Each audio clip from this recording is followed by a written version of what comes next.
She did not cry when they handed her over like livestock at a sale yard. She had already cried herself empty on the ride there. Clara Bennett stood in the Colorado summer heat, her wrists raw from rope burns, and watched the man who called himself her guardian take the money and ride away without looking back. She told herself she felt nothing. She was wrong. Because somewhere on that mountain trail, a cowboy was already riding toward her, and he was about to discover the one secret her family had killed to keep buried. If this story already has you feeling something, please subscribe to our channel, hit that notification bell, and drop the name of your city in the comments below. I want to see just how far this story travels. Now let's begin.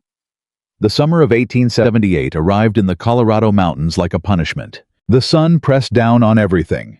The scrub grass, the granite outcroppings, the dry creek beds that hadn't carried water since April. Heat like that had a way of stripping things down to their truth. It burned off pretense. It burned off mercy. And on the morning of July the 14th, it burned down on a woman sitting beside an abandoned wagon on a mountain trail with nothing left to her name except the dress on her back and a bruise along her jaw that she kept touching with 2 fingers like she couldn't quite believe it was still there. Her name was Clara Bennett. She was 27 years old, and she had just been sold. Not at auction. Not with a hammer and a number. The men who handled her family's affairs were too refined for that sort of theater. What they had done was quieter, and in its own way, far crueler. Her guardian, a man named Horace Linfield, had arranged a transfer of custodianship. That was the word his lawyer had used. Custodianship to a ranching family, 2 counties east. In exchange for assuming responsibility for Clara's care, that family would receive clear title to 12 acres of Bennett land that had been held in trust since Clara's father died. 12 acres. That was what she was worth. 12 acres of dry Colorado scrub that nobody had farmed in 6 years.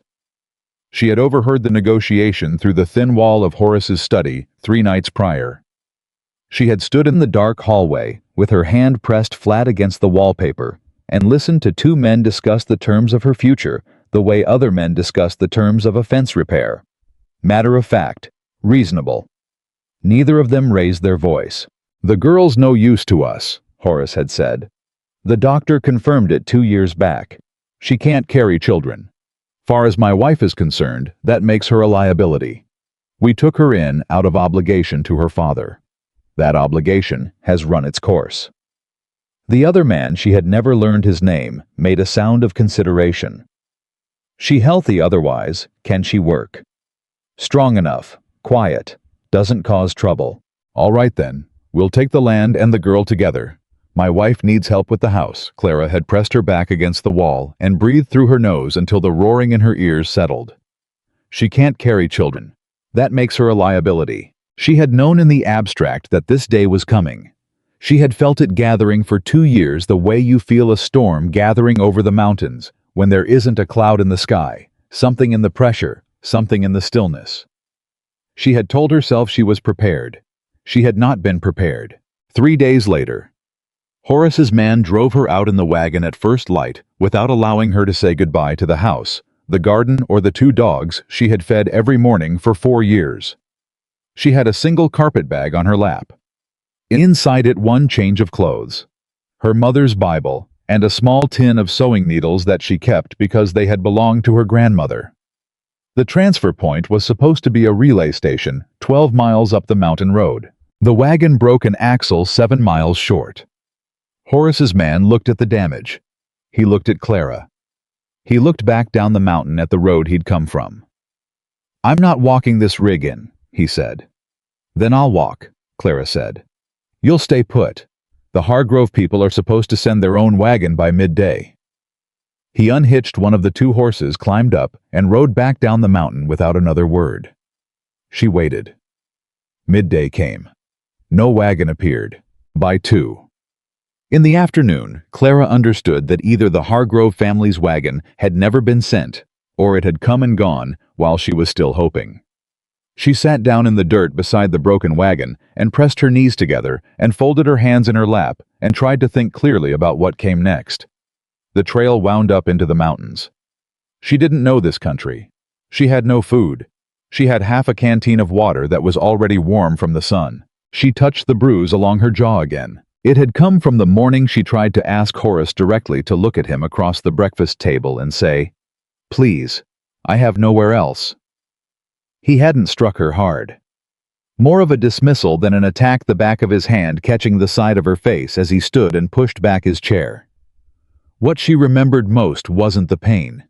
It was the sound of her chair scraping the floor as she flinched backward, and the way his wife had gone on pouring coffee like nothing had happened. That was what it felt like to be invisible. She was still sitting there turning that thought over in her mind when she heard the hoofbeats. She didn't move at first. Hoofbeats on a mountain trail in summer meant any number of things, most of them bad for a woman alone. She pulled her carpet bag closer and sat very still and watched the bend in the trail where the sound was coming from. The horse that came around the bend was a big gray roan, dusty from the road, with the patient look of an animal that had covered serious distance. The man on its back was big, too broad through the shoulders, dark-haired with the kind of weathered face that didn't give away much. He wore a trail-stained shirt with the sleeves rolled to the elbow, a battered leather vest, and a hat that had seen better decades. He had a rifle in the saddle scabbard and a revolver on his hip, and he was studying her from under the brim of that hat with an expression that was impossible to read. He pulled the roan to a stop about 20 feet away. He didn't speak right away. He sat there and looked at her the way a man looks at something he's trying to understand carefully without rushing to conclusions. Clara met his eyes and said nothing. She kept her chin level and her hands still in her lap, the way she'd learned to hold herself when she didn't know what was coming. "Ma'am," he said finally. His voice was low and unhurried, the way the mountains themselves seemed unhurried. "You appear to be in some difficulty." "I'm fine," she said. He looked at the broken wagon. He looked at the empty road in both directions. He looked at her carpet bag and her single canteen and the shadows beginning to stretch across the trail as the sun moved west. "With respect," he said, "you don't appear fine." "I'm waiting for someone." "How long?" She didn't answer. He shifted slightly in the saddle, not threatening, just thinking. "My name's Caleb Whitaker. I run a cattle operation about 4 miles up this trail. I've ridden this road twice today, and I haven't passed a soul coming down. The wagon may have been delayed." "It may have been." He didn't argue with her. "Sun's going to be behind that ridge in 2 hours. Temperature drops fast up here at night, even in July." Clara said nothing. Caleb Whitaker reached up and removed his hat. It was, she would realize later, a deliberate gesture, the same way a man might show his hands when he wanted to make clear he wasn't holding anything. "I'm not going to tell you what to do, ma'am. That's not my business. But I'd feel better about riding on if I knew there was someone coming for you." "There is," she said.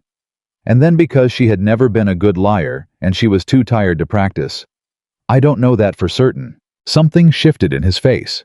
Not pity, she would have closed off immediately at pity. Something quieter. Acknowledgement, maybe. "All right," he said. He stepped down off the roan. He tied the horse to the wagon wheel and sat down on a rock at a distance that was clearly meant to communicate. He wasn't crowding her, and he took off his hat and held it in both hands and said, "Then I'll wait with you a spell. See what comes." Nothing came. An hour passed. The light changed. The shadows on the trail went from gold to gray, and the temperature did exactly what Caleb Whitaker had said it would do. It dropped sharply until Clara's arms prickled, and she pulled her carpet bag tighter against her side as though it could provide warmth by proximity. He hadn't pushed her to talk. He'd asked once whether she wanted water from his canteen. Hers was empty by then, and she'd taken it without meeting his eyes and handed it back without thanking him, because gratitude felt dangerous. Gratitude meant acknowledging that she needed something, and she had spent 2 years telling herself she didn't need anything from anyone. At some point, he stood up, not abruptly, and walked to his horse and pulled a wool blanket from his saddlebag.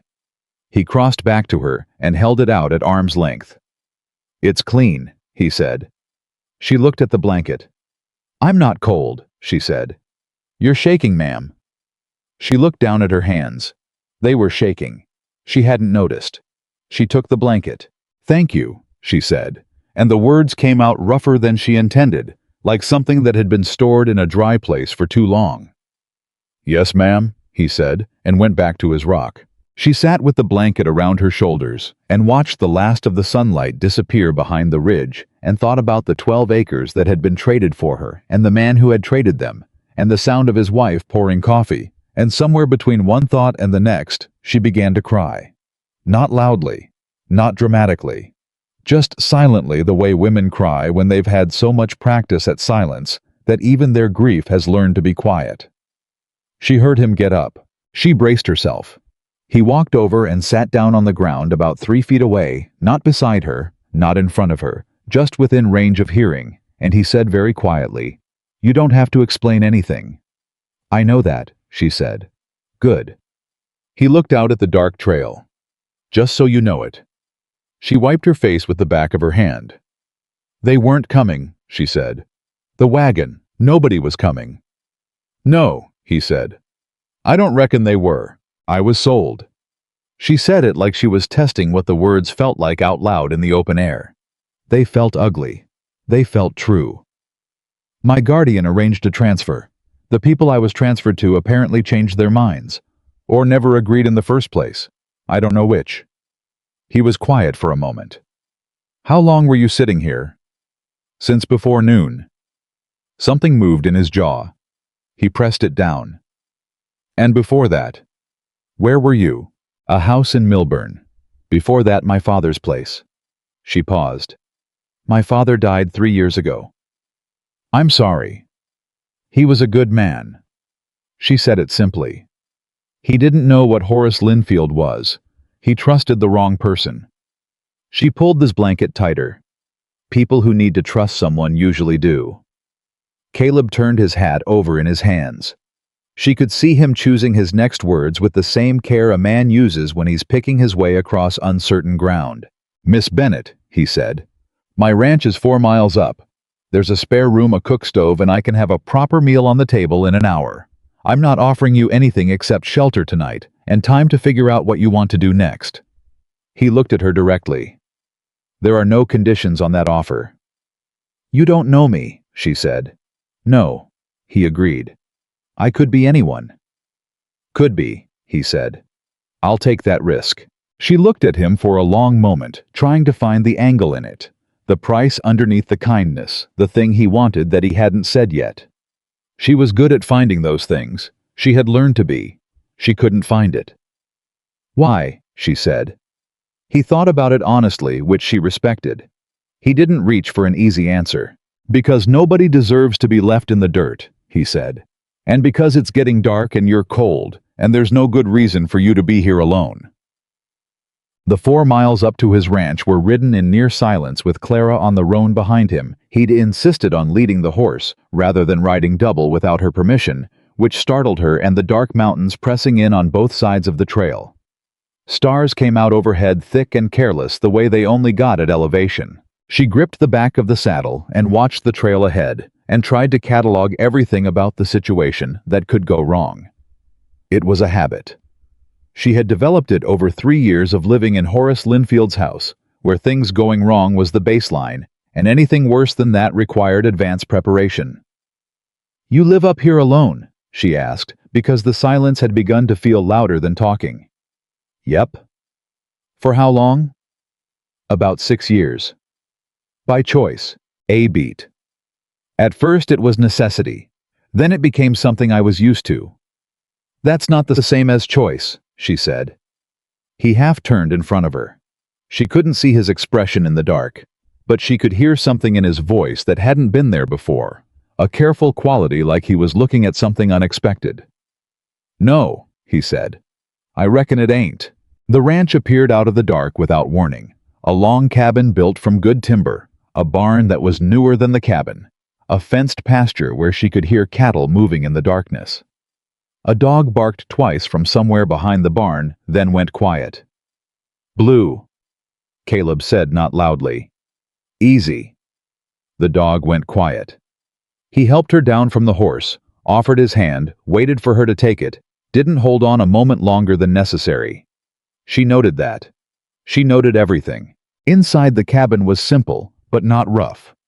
There was a table, 2 chairs, a cook stove, a set of shelves along one wall with supplies on them in orderly rows. A door at the back that led, she assumed, to the sleeping room.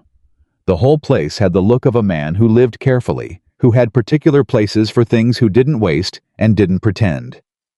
He lit the lamp on the table and then moved to the stove without ceremony. "Sit down," he said. "You don't have to help. Tonight you just sit." She pulled out a chair and sat down, still wrapped in his blanket, and watched him build a fire in the stove with the practiced efficiency of someone who had done it 10,000 times. He didn't perform for her. He didn't look back to make sure she was watching. He just did what needed to be done.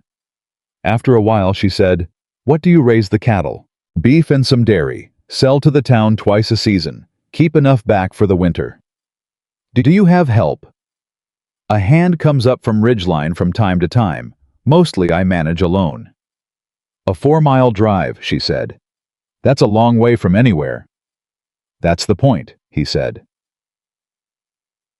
He fed her salt pork and fried cornbread and strong coffee, and he put the food in front of her and sat down at the other end of the table and ate his own meal and didn't watch her eat, which she was grateful for. She hadn't realized how hungry she was until the smell hit her.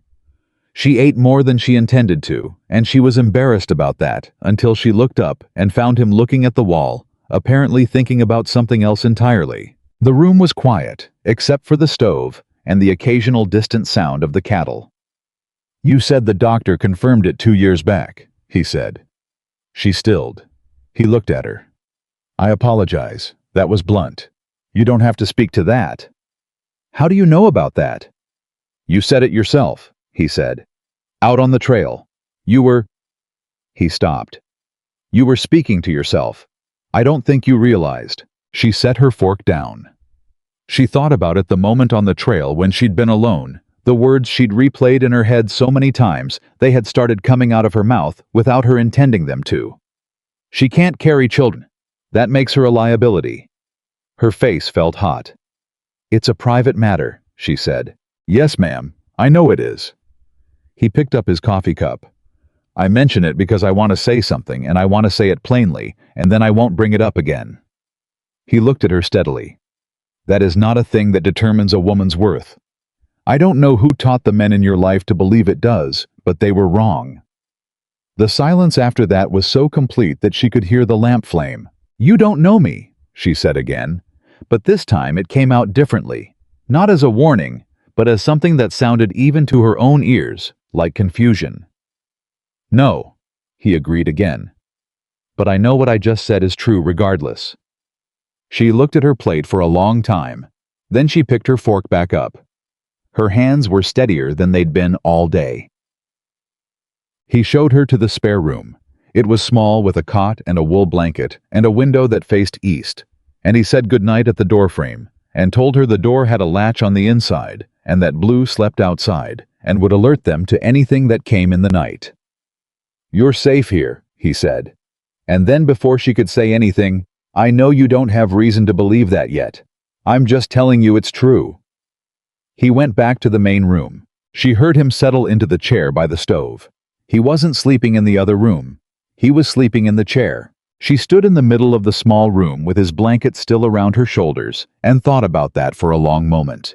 Then she put her carpetbag on the floor beside the cot and sat down on the edge of the mattress and took out her mother's Bible. Not to read it, but just to hold it the way she always held it when she needed to feel that something in the world was solid. 12 acres, she thought. That was what they had paid for her. She looked at the window, at the stars through the glass, at the dark shapes of the mountains against the darker sky. She was not going to cry again tonight. She had used up what crying she had available, and she needed to save the rest for something that deserved it. What she needed was to think clearly. About what she had. About what came next. About whether Caleb Whitaker was what he appeared to be, or whether she was simply too exhausted to see the danger in him yet. In the morning, she told herself. She would figure it out in the morning. She lay down on the cot with her mother's Bible against her chest and listened to the silence of the mountains, and thought that silence had never sounded quite like this before. In Horace's house, silence had always been the quiet before something bad. Here, it was just quiet. Just the wind moving through the pines outside the window. Just the distant creek. Just the cattle settling in the dark pasture. She didn't expect to sleep. She was asleep within 10 minutes. She woke to the sound of the stove being lit. First light was barely gray at the window. She lay still for a moment, listening, placing herself the cot. The small room, the Bible still in her hands. The smell of coffee coming from the other side of the door. She got up. She washed her face with the water in the basin. On the small stand in the corner, straightened her dress as best she could, tucked her hair back and opened the door. Caleb was at the stove. He had his back to her. He must have heard her because he said without turning, "There's water for the coffee. Milk's on the shelf fresh from this morning." "You've already been to the barn," she said. "Animals don't wait on sunrise." He turned then, and he looked at her face with the quick professional assessment of a man who was checking on something that mattered, and then he looked away again, with the equal professionalism of a man who knew when not to stare. "Sleep all right?" "I did," she said. She was a little surprised by it. "Yes." She poured herself coffee, and stood near the window, and looked out at the morning light on the pasture, and she could see now what she hadn't been able to see last night, the size of the operation, the careful order of it, the way the fencing ran straight and true across the slope, the way the cattle moved with the unhurried confidence of animals that were well kept. It was a serious piece of work for one man. "How many head?" she asked. 43, he said. "Plus 8 dairy. No hands at all this season. Jimmy Cruz came up in May for branding. He'll come back for fall drive." She turned from the window. "I can work," she said. He looked at her. "I'm not asking for charity," she said. "If I'm going to stay here until I can sort out my situation, I want to earn my keep. I know how to cook, I know how to keep a kitchen garden, and I'm not afraid of the barn." Howe was quiet for a moment. Something in his expression shifted. Not surprise exactly, but a recalibration, like he was adjusting his picture of her. "You don't have to," he started. "I know I don't have to," she said. "I want to. I've never wanted to not work. I've only ever wanted to be somewhere the work was actually mine." He held her gaze for a moment. Then he nodded once and turned back to the stove. "Breakfast first," he said. "Then I'll show you where the garden tools are." Chakai. She found things that first morning that she hadn't let herself feel in years. The particular satisfaction of pulling weeds from dry soil and seeing what was underneath. The way the chickens followed her once they understood she wasn't going to startle them. The steadiness of something clean and physical that needed to be done and that she could do without asking anyone's permission. Caleb worked on the fence line most of the morning. She could see him at intervals from the garden moving along the pasture's edge with a post-hole digger and the patient, methodical rhythm of someone who had made peace with hard work. He didn't check on her, he didn't supervise her, he just let her work. By mid-morning, she had cleared 2 of the 4 garden beds and discovered that someone, Caleb, presumably had planted them at some point, but let them go to chaos. She found tomato vines that had taken over the far corner beans that needed serious staking, and at the back edge, completely overgrown, a rosemary plant so large it had gone practically to wood. She stood and looked at it. It was still alive. Underneath the size and the wildness, and all the growth it had put out, trying to compensate for being neglected, it was still alive and still putting out new growth from its center. She touched one of the new green shoots. "You can come back from being abandoned," she thought. "It just takes longer than it should." She heard his boots on the dry ground behind her. "I didn't know that was still in there," he said. "It's in good shape, actually," she said. "It needs to be cut back and given some room, but the root's strong." "Will it come back?" "Yes," she said, and she wasn't entirely sure in that moment whether she was talking about the rosemary. It was 3 days later that the first trouble came. She was in the barn when she heard the wagon on the trail, a heavier sound than a single horse, the rumbling creak of a loaded rig. She set down the bucket she was carrying and walked to the barn door and looked out. It was a town wagon. The man on the seat was built like a man who had never done a day of physical labor in his life, dressed too well for a mountain road, his face pink in the summer heat. Beside him sat a younger man with a ledger book open on his knees. Caleb came out of the cabin. "Mr. Whitaker," the well-dressed man said. He didn't get down from the wagon. "Warren Alcott, Ridgeline Valley Land Company. I know who you are," Caleb said. He kept his hands easy at his sides. "You've written me twice. And you haven't responded to either letter." That was my response. Warren Alcott looked at Clara standing in the barn doorway. He looked at her for a moment longer than was comfortable the way men looked at things they were calculating the value of. "I wasn't aware you had a woman up here," he said. "My situation is my business," Caleb said. "Of course." Alcott smiled. He had the kind of smile that appeared fully formed without ever touching his eyes. "I'm here to make you an offer, Mr. Whitaker. The valley below is developing quickly. Water access from the mountain creek on your property would represent a significant improvement for the new parcels we're surveying. We're prepared to pay well for a right-of-way easement. And if I'm not selling rights to the creek, then we're prepared to discuss purchase of the property outright." He named a number. Caleb was quiet. "That land's been in my family since my father homesteaded it," Caleb said. "It's not for sale. The water rights aren't for sale. The right-of-way isn't for sale." Alcott's smile held. "Property values shift, Mr. Whitaker. Sometimes what a man values changes too. Mine won't. We'll see." He flicked the reins. The younger man closed the ledger. "I hope you'll reconsider. It would save everyone a great deal of trouble." The wagon turned and rolled back down the trail. Clara came out of the barn. She stood beside Caleb and watched the wagon go. "He'll come back," she said. "Yes," Caleb said. His voice was flat, not frightened. "He will." She looked at him. Men like that don't take no for an answer the first time, or the second. "I know." "What will you do?" He picked up his hat from where he'd set it on the porch rail and put it back on his head. "Same thing I always do," he said. "Hold my ground." She looked at the trail where the wagon had disappeared, and then she looked at the ranch, the garden she was bringing back to order the barn she'd helped muck out that morning. The fence Caleb had spent the week strengthening, and she felt something she hadn't felt in so long she almost didn't recognize it. She felt protective of something. That evening after supper, she was washing the plates when she heard him come up behind her and stop, and she turned, and he was holding a folded piece of paper. "I found this in my mail pouch," he said. "It was under the other letters. I don't know when it was delivered." She took it. It was addressed in a hand she didn't recognize to the custodian of Clara Bennett. Not to her. To whoever held her like a piece of property logged and catalogued. She opened it. It was brief.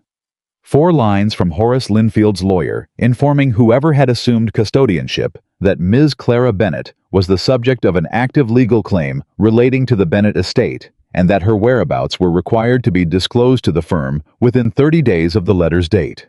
The letter was dated 6 weeks ago. She read it twice. The Bennett estate. Her father's land. She had always been told there was nothing left, that the debts had consumed it, that Horace had settled the remaining obligations out of generosity, that she had nothing coming to her and should be grateful for what she had. She stood very still with the letter in her hands and thought about 12 acres of dry Colorado scrub. She thought about why that was the number they had used. "What is it?" Caleb asked. She looked up at him.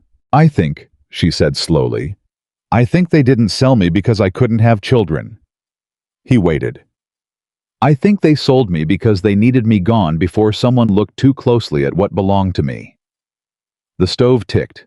The lamp cast its small circle of light across the kitchen. Caleb Whitaker looked at her for a long moment, and she could see something solidifying in his face. Not anger, or not only anger, but the particular quality of resolve that belonged to a man who had drawn a line and intended to stand on his side of it. "Then we're going to need to find out what they took," he said. The letter sat on the table between them for a long time. Clara didn't reach for it again. She had already read it twice, and she knew what it said, and she knew what it meant. And what it meant was sitting in her chest like something heavy that hadn't finished falling yet. Caleb pulled out the chair across from her and sat down. He didn't say anything right away. He was the kind of man who understood that some silences needed to complete themselves before words were useful. "Tell me about your father's land," he said finally. "There's nothing to tell. That's what I was always told." She pressed her palms flat on the table. "Horace Linfield was my father's business partner. When my father died, Horace came to me with papers showing the estate was underwater debts, back taxes, liens on the property. He said the land had to be sold to settle everything, and that I was lucky he was willing to take me in." She paused. "I was 24 years old, and I didn't know how to read a deed. I signed what he put in front of me." "How much land did your father have?" "He homesteaded 320 acres in Cowboy County. Good land, creek-fed. He spent 20 years building it." Something moved across Caleb's face. "And Horace told you it was gone?" "Every cent. He said I'd inherited nothing but debt. And what he actually transferred to the Hargrove family as payment for taking you was 12 acres, Clara said, "which means he still held the rest, or sold it himself." She looked at the letter. "Or is in the process of selling it, which is why his lawyer needs to know where I am." Caleb was quiet. "You're the heir," he said. "I'm the heir." The word felt strange in her mouth. "Or I was, depending on what he's already done with it." "Have you signed anything since your father died? Anything that would transfer ownership?" "I signed papers the week after the funeral. I didn't read them carefully. I wasn't in a good state." She stopped. She was not going to apologize for being grief-stricken at 24. "I don't know what I signed." Caleb stood up. He went to the shelf and came back with a small tin box, the kind a man kept important documents in.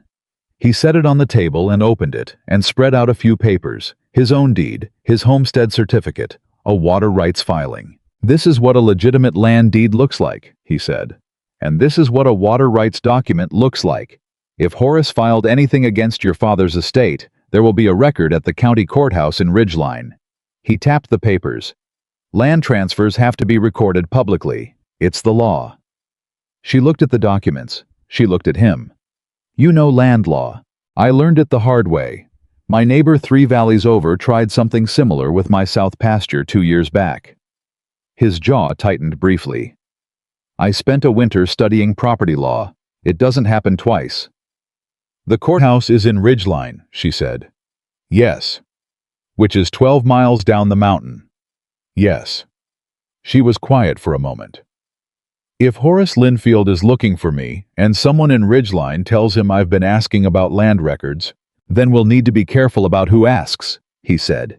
She caught that word. "We." She looked at him and he looked back at her steadily, like he hadn't noticed he'd said it, or like he had noticed, and he wasn't taking it back. "Mr. Whitaker," she said. "Caleb." "Caleb." She said his name with the particular caution of someone trying on a word they weren't sure yet they'd earned. "This isn't your problem." "Maybe not," he said. "But you're on my property, and you're my—" He paused. "My guest. And what's happening to you isn't right. And when something isn't right and I can do something about it, I generally prefer to do something about it." He picked up the letter and looked at it once more. "Besides, Alcott showed up the same week this letter was sitting in my mail pouch. That doesn't feel like coincidence." She hadn't connected those two things yet. She connected them now. The land company. The lawyer's letter. The timing. "He needs to know where I am," she said slowly. "Because if I'm declared missing, or my location is unknown, no land transfer can go through probate cleanly." "Alcott's buying up land in this valley," Caleb said. "If the Bennett acres in Cowboy County are part of a larger acquisition, then Horace needs me either found or declared incompetent or—" She stopped. "Or dead," Caleb said. Flat. Plain. He didn't soften it. The kitchen was very quiet. "He wouldn't," she started. "He sold you," Caleb said. "He sold you to people who didn't want you either on a mountain road in July with half a canteen of water." He set the letter down. "I don't know what the man would or wouldn't do. I know what he already did." She didn't sleep well that second night or the third. She lay on the cot in the small room and worked through the possibilities, the way she'd always worked through problems methodically without flinching, and what she kept arriving at was the same ugly conclusion. She had been useful to Horace in exactly one way. As long as she was in his custody, he could manage what happened to the Bennett estate without her interference. The moment she had outlasted her usefulness as a domestic obligation, getting rid of her was simpler than continuing to maintain her. The Hargrove arrangement had been a way to move her far enough away that she couldn't cause trouble. When that fell through, she had apparently been simply discarded. Left on a mountain road and forgotten the way you'd throw out something you didn't need anymore. The lawyer's letter suggested that had been a miscalculation. She got up on the fourth morning before Caleb was awake and went out to the garden in the gray pre-dawn and started working. The physical work was the only thing that quieted her mind reliably. She pulled weeds and staked the bean plants and talked to the rosemary bush while she trimmed it back with the pair of shears she'd found in the barn, because it seemed to respond to being spoken to, or at least she responded to speaking to it. "You've been out here since before 4, Caleb said from behind her. She didn't startle. She'd heard his boots on the path. "I know. Did you sleep?" "Some." She made another cut on the rosemary. "I keep thinking about the papers I signed, trying to remember what they said." "Can you remember anything specific?" "My father's name on the top line. A lot of legal language I didn't understand. A notary seal." She set the shears down. "I remember thinking that Horace must have cared about my father because he was crying when I signed. I thought that meant he was a good man." "People who intend to take advantage of you are very good at looking like they care," Caleb said. It came out flat, like something he knew from personal experience. She looked at him. He was looking at the garden, not at her, and there was something in his face that was, for the first time since she'd known him, something other than controlled. "That sounds like something that happened to you," she said. A beat of quiet. "My father's business partner," he said. "Different situation, similar shape." "What happened?"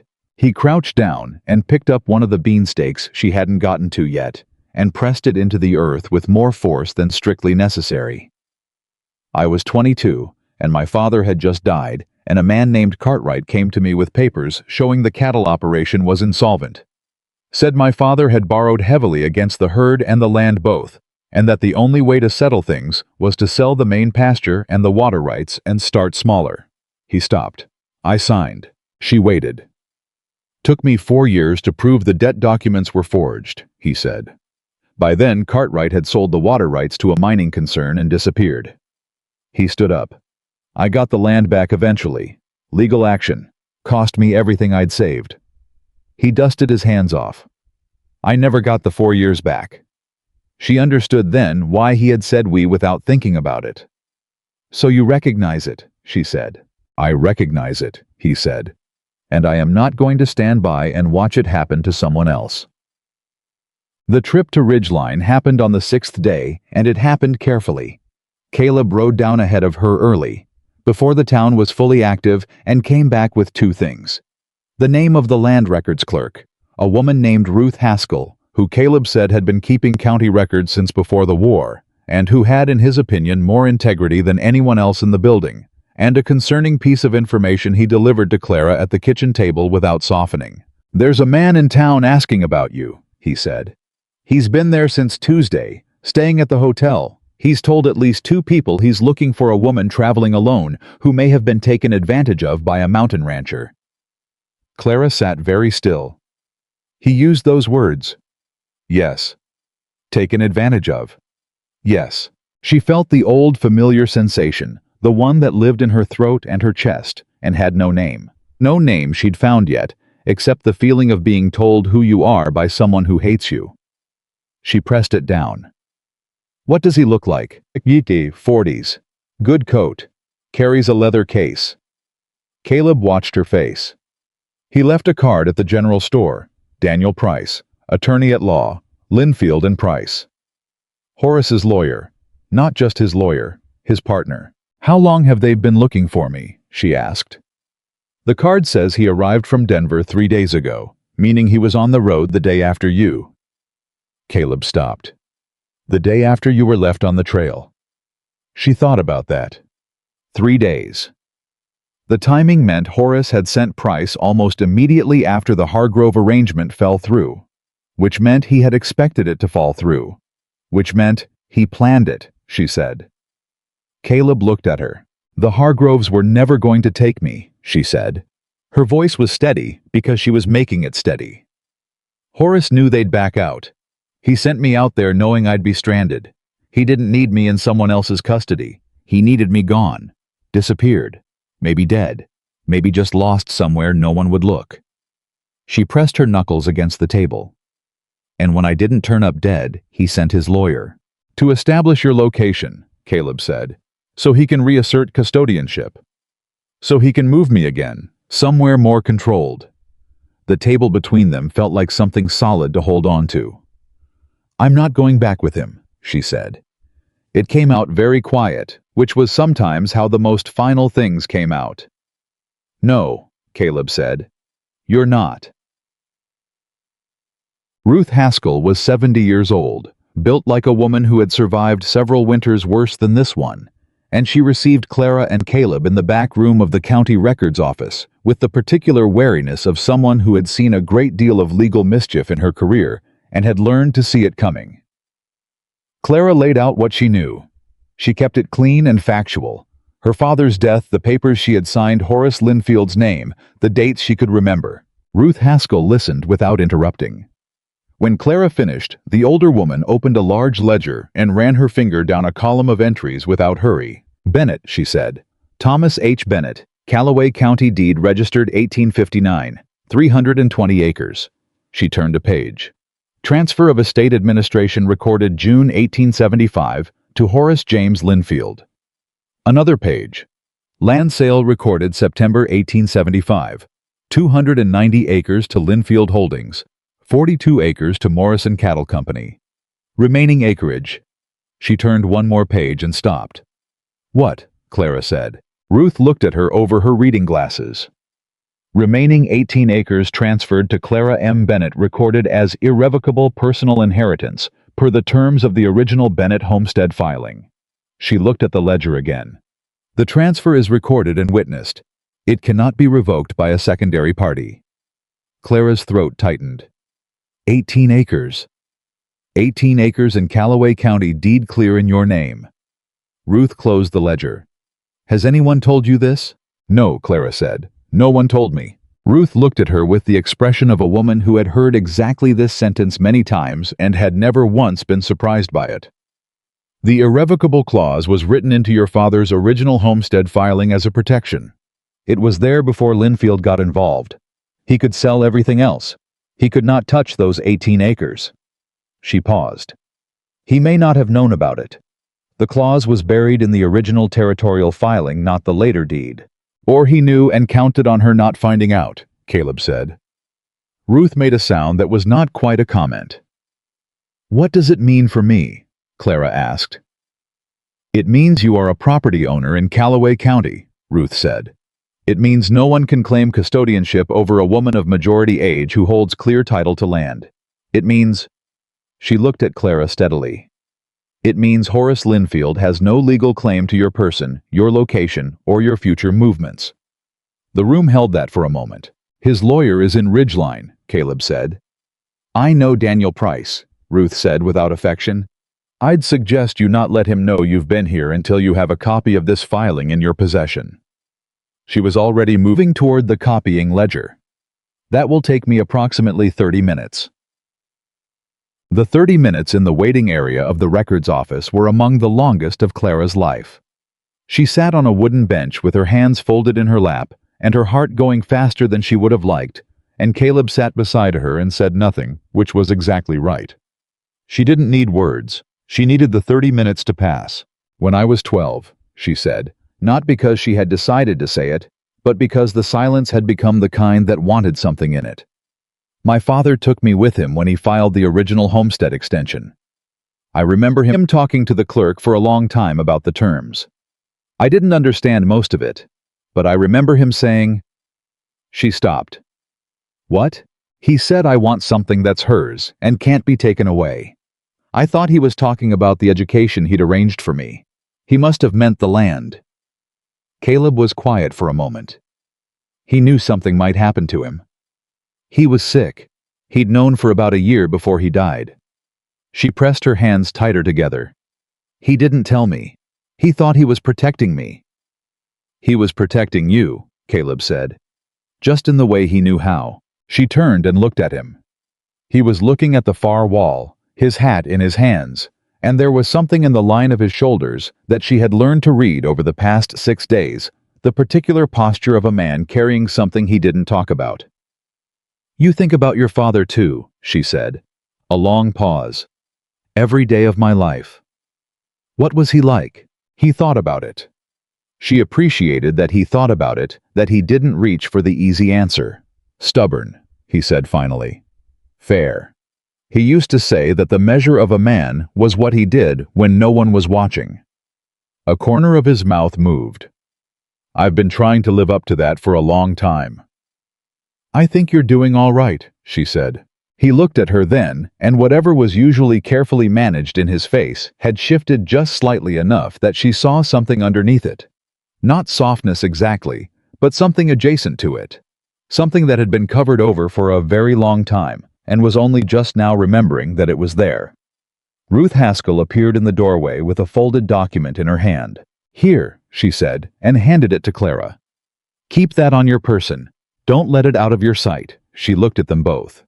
Price tends to take his midday meal at the hotel between noon and 1. If you leave now, you'll miss him on the street. They left now. The road back up the mountain felt different on the return trip. Not safer. Clara wasn't naive enough to think that one piece of paper changed everything, but different. The document was inside her dress, folded against her ribs, and she could feel it there with every breath. 18 acres. Her name on a deed. Her father's hand reaching forward through 4 years of manipulation and grief and quiet erasure, saying, I see you. I made sure of this. You are not nothing. She had to stop once on the trail to breathe through something that threatened to become crying. She didn't cry. She wasn't ready yet. The paper was too new. You all right? Caleb asked, pulling the roan to a stop. Give me a minute, she said. He gave her a minute. He gave her 2. Okay, she said. Okay, he said, and they kept riding. It was evening by the time they got back, and Clara made supper because she had decided somewhere in the past 4 days that the kitchen was hers in the evenings. Caleb had accepted this without comment, which she was grateful for. She was frying potatoes when he came in from the barn and washed his hands at the basin and stood in the kitchen looking at her back with an expression she couldn't see but could somehow feel. Say whatever you're thinking, she said. Price is going to find out you went to the records office, he said. Ruth Haskell is honest, but other people in that building may not be. I know. When he finds out, he'll have 2 choices. Back off because you now know about the deed, or push harder because Linfield needs you controlled before you can act on it. And you think it'll be the second. I think men who've gotten away with something for 4 years don't stop because someone finds a piece of paper. She turned the potatoes in the pan. What would you do if you were Price? Challenge the validity of the deed. Claim the original filing was in error. Petition to have the custodianship reinstated on the grounds that you're a woman without means who is living with a man she's not married to and is therefore... He stopped. The kitchen went quiet except for the hiss of the pan. Compromised, she said. That's the legal term they'd use. She set the wooden spoon down. She turned around and looked at him directly. Is that what people in Ridgeline think? He met her eyes. I don't know what people in Ridgeline think. But it's what they'd say. He didn't look away. Probably. She thought about that. About the way a woman's reputation was the leash that people used when they couldn't find another one. About how easily it happened. How you could go from being someone's property to someone's charity to someone's scandal without changing a single thing about yourself. I've been called worse things, she said finally. I've been called barren and broken, and a burden and a liability. I've been handed off and signed away and left on a dirt road in July. She picked up the spoon again. What the people of Ridgeline choose to say about me is their business. My 18 acres are mine regardless." Caleb was quiet for a moment. "Yes," he said. "They are." She put supper on the table. 3 days later, Daniel Price came up the mountain. He came in a rented buggy alone, which surprised her. She had expected him to bring someone, a sheriff's deputy or a marshal, someone with authority attached. Instead, he came alone in a good coat with his leather case on the seat beside him, and he pulled up in front of the cabin in the mid-morning heat and got down with the practiced ease of a man who had done this particular errand many times. Clara was in the garden. She heard the buggy on the trail, and she stood up straight, and she did not move toward the cabin, and she did not move away from it. Caleb came out of the barn. "Mr. Whitaker," Price said pleasantly, "I believe you have something that belongs to a client of mine." "I don't have anything that belongs to anyone," Caleb said. "I have a guest on my property who came here of her own volition." Price looked past him at Clara. He smiled. It was a different kind of smile than Alcott's less calculated, more practiced, the smile of a man who did this by profession and had learned to perform warmth. "Miss Bennett," he said, "I'm so relieved to find you well. Mr. Linfield has been terribly worried." She walked toward them. Not fast, not slow. The way she'd learned to walk when she needed to hold herself together from the outside in. "I'm sure he has," she said. "He would very much like to see you returned safely to his household. Price glanced at Caleb. "There are matters relating to your father's estate that require your signature." "I imagine there are," she said. Price opened his leather case and produced a document. "This is a letter from Mr. Linfield's office confirming his legal responsibility for your welfare and his authority to—" "I'm aware of what it says," Clara said. "And I'm aware that it's not valid." Price paused.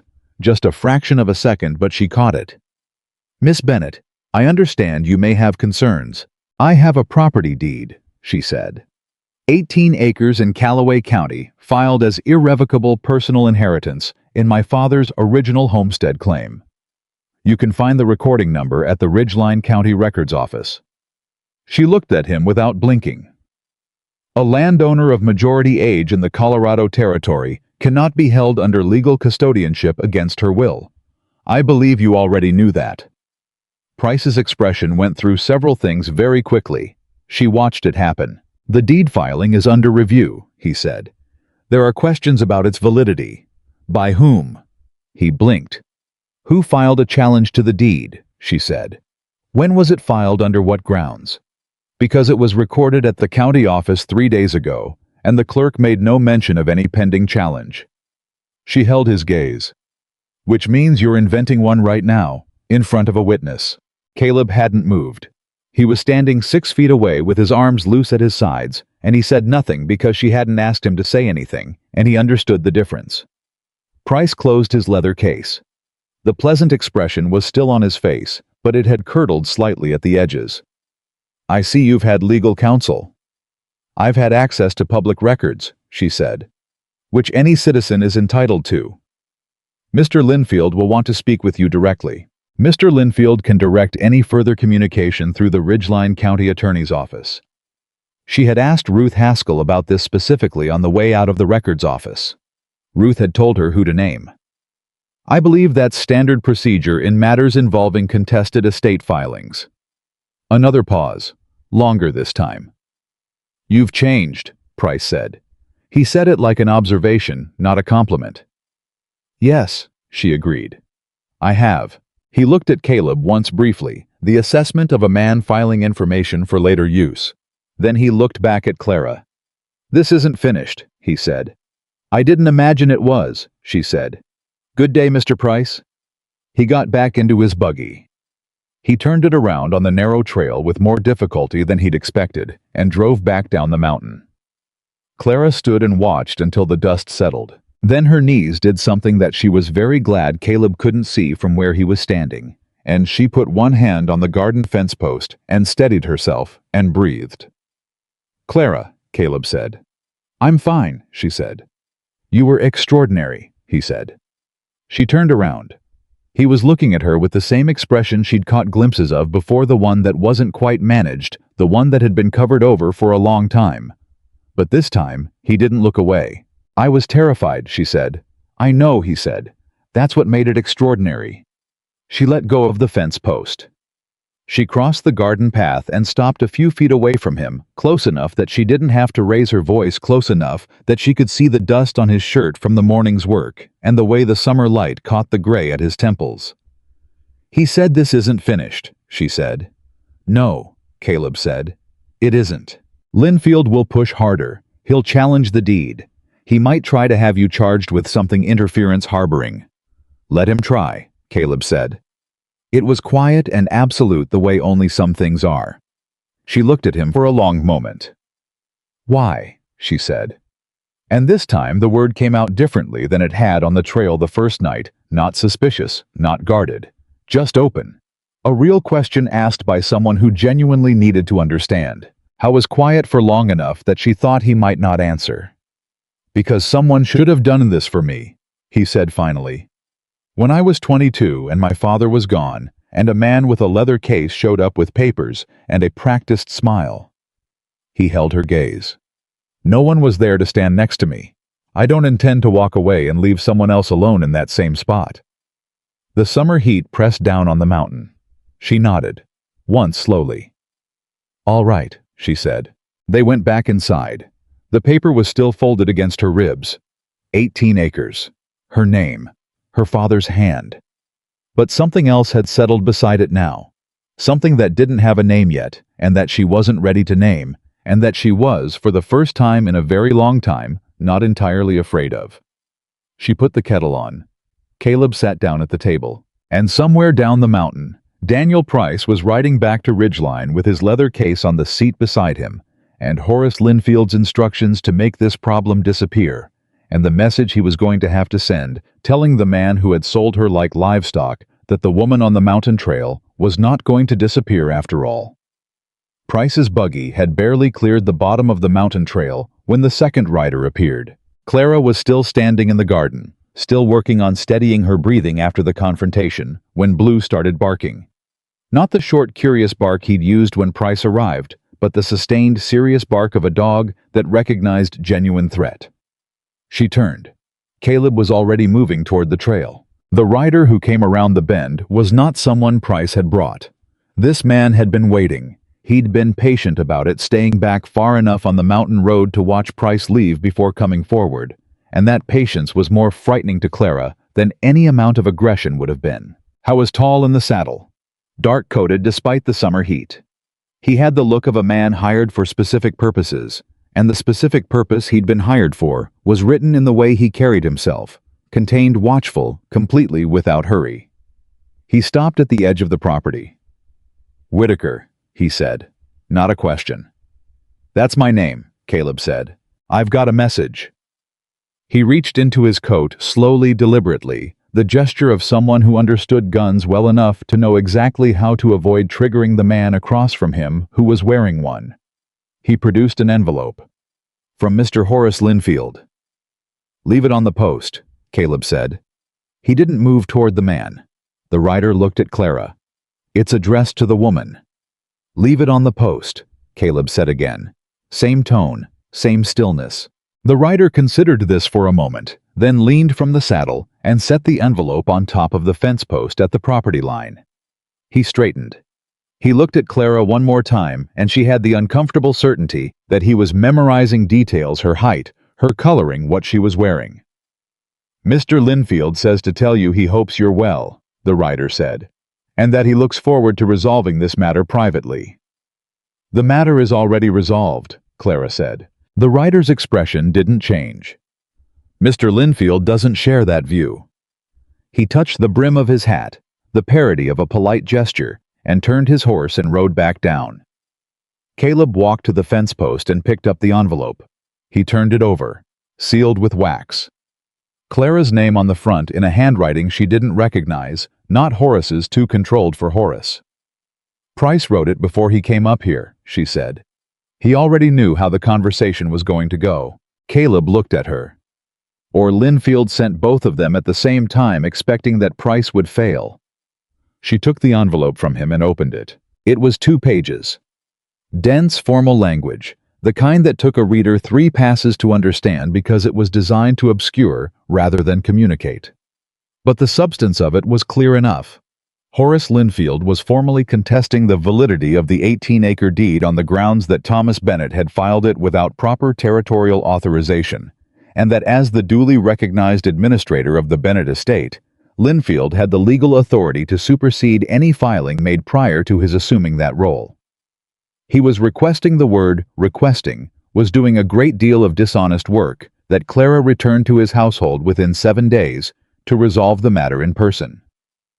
He also expressed in a paragraph near the end that was wrapped in the language of concern his worry about her welfare, given that she appeared to be residing with a man of unknown character in an isolated location.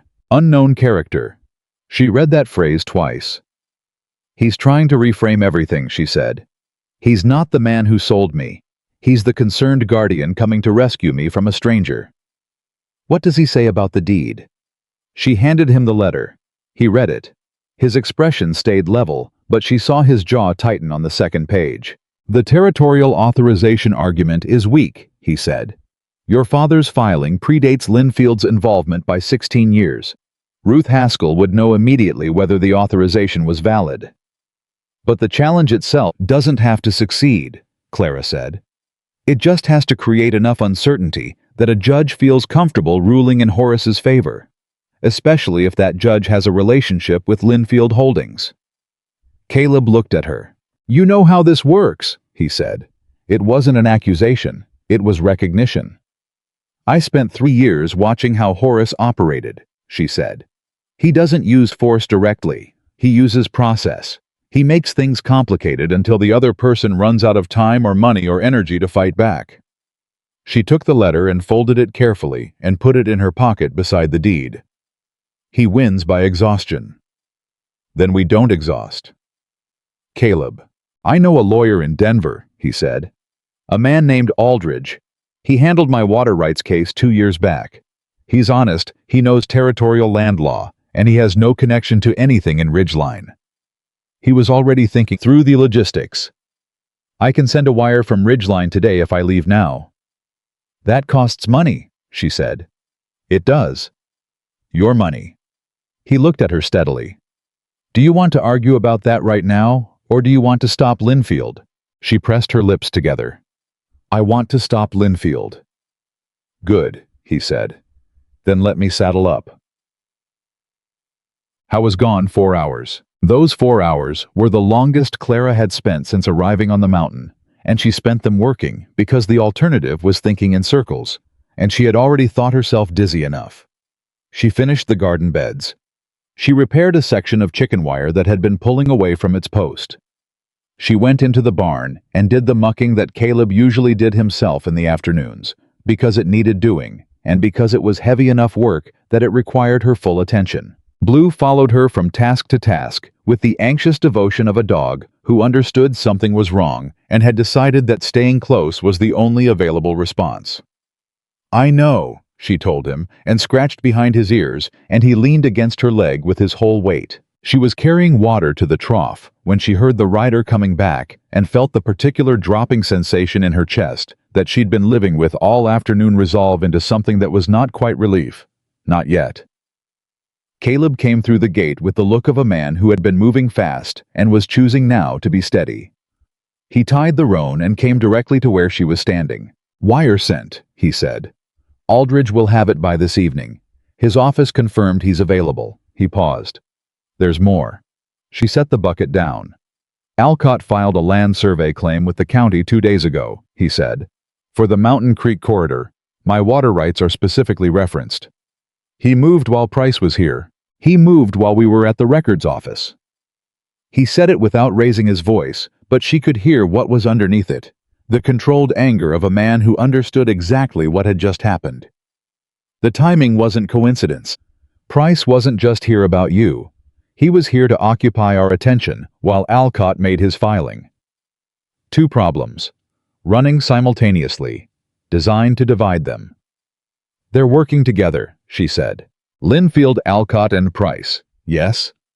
He took off his hat and pressed 2 fingers against the bridge of his nose for a moment. My water rights are the key to Alcott's development project.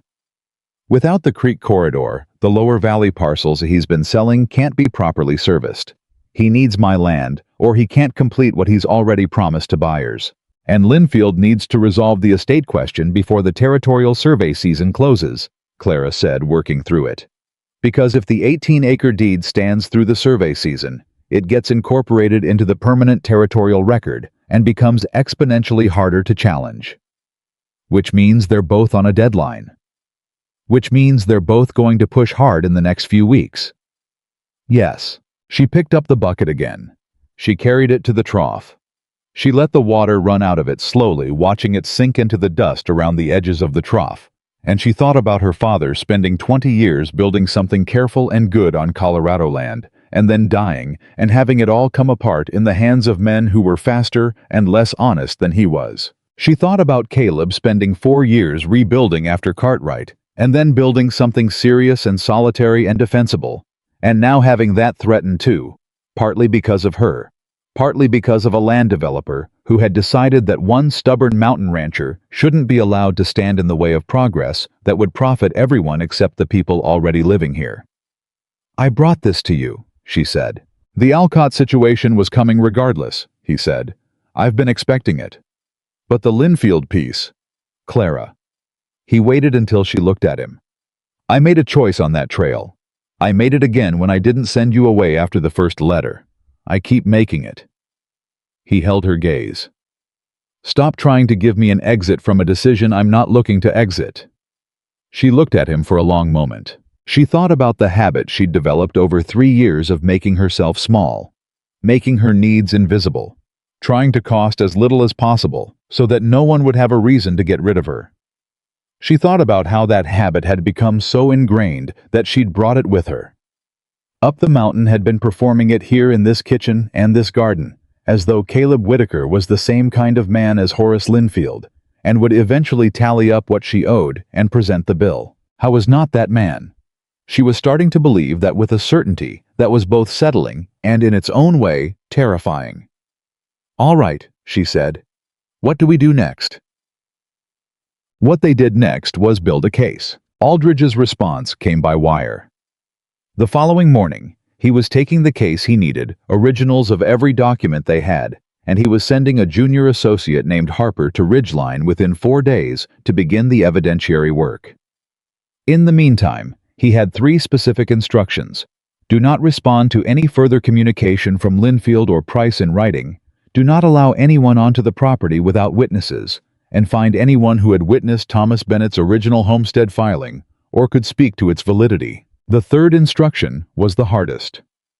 The filing was made in 1859, Clara said. That's 19 years ago. Witnesses could be anywhere, or dead. Ruth Haskell's been keeping records since before the war, Caleb said.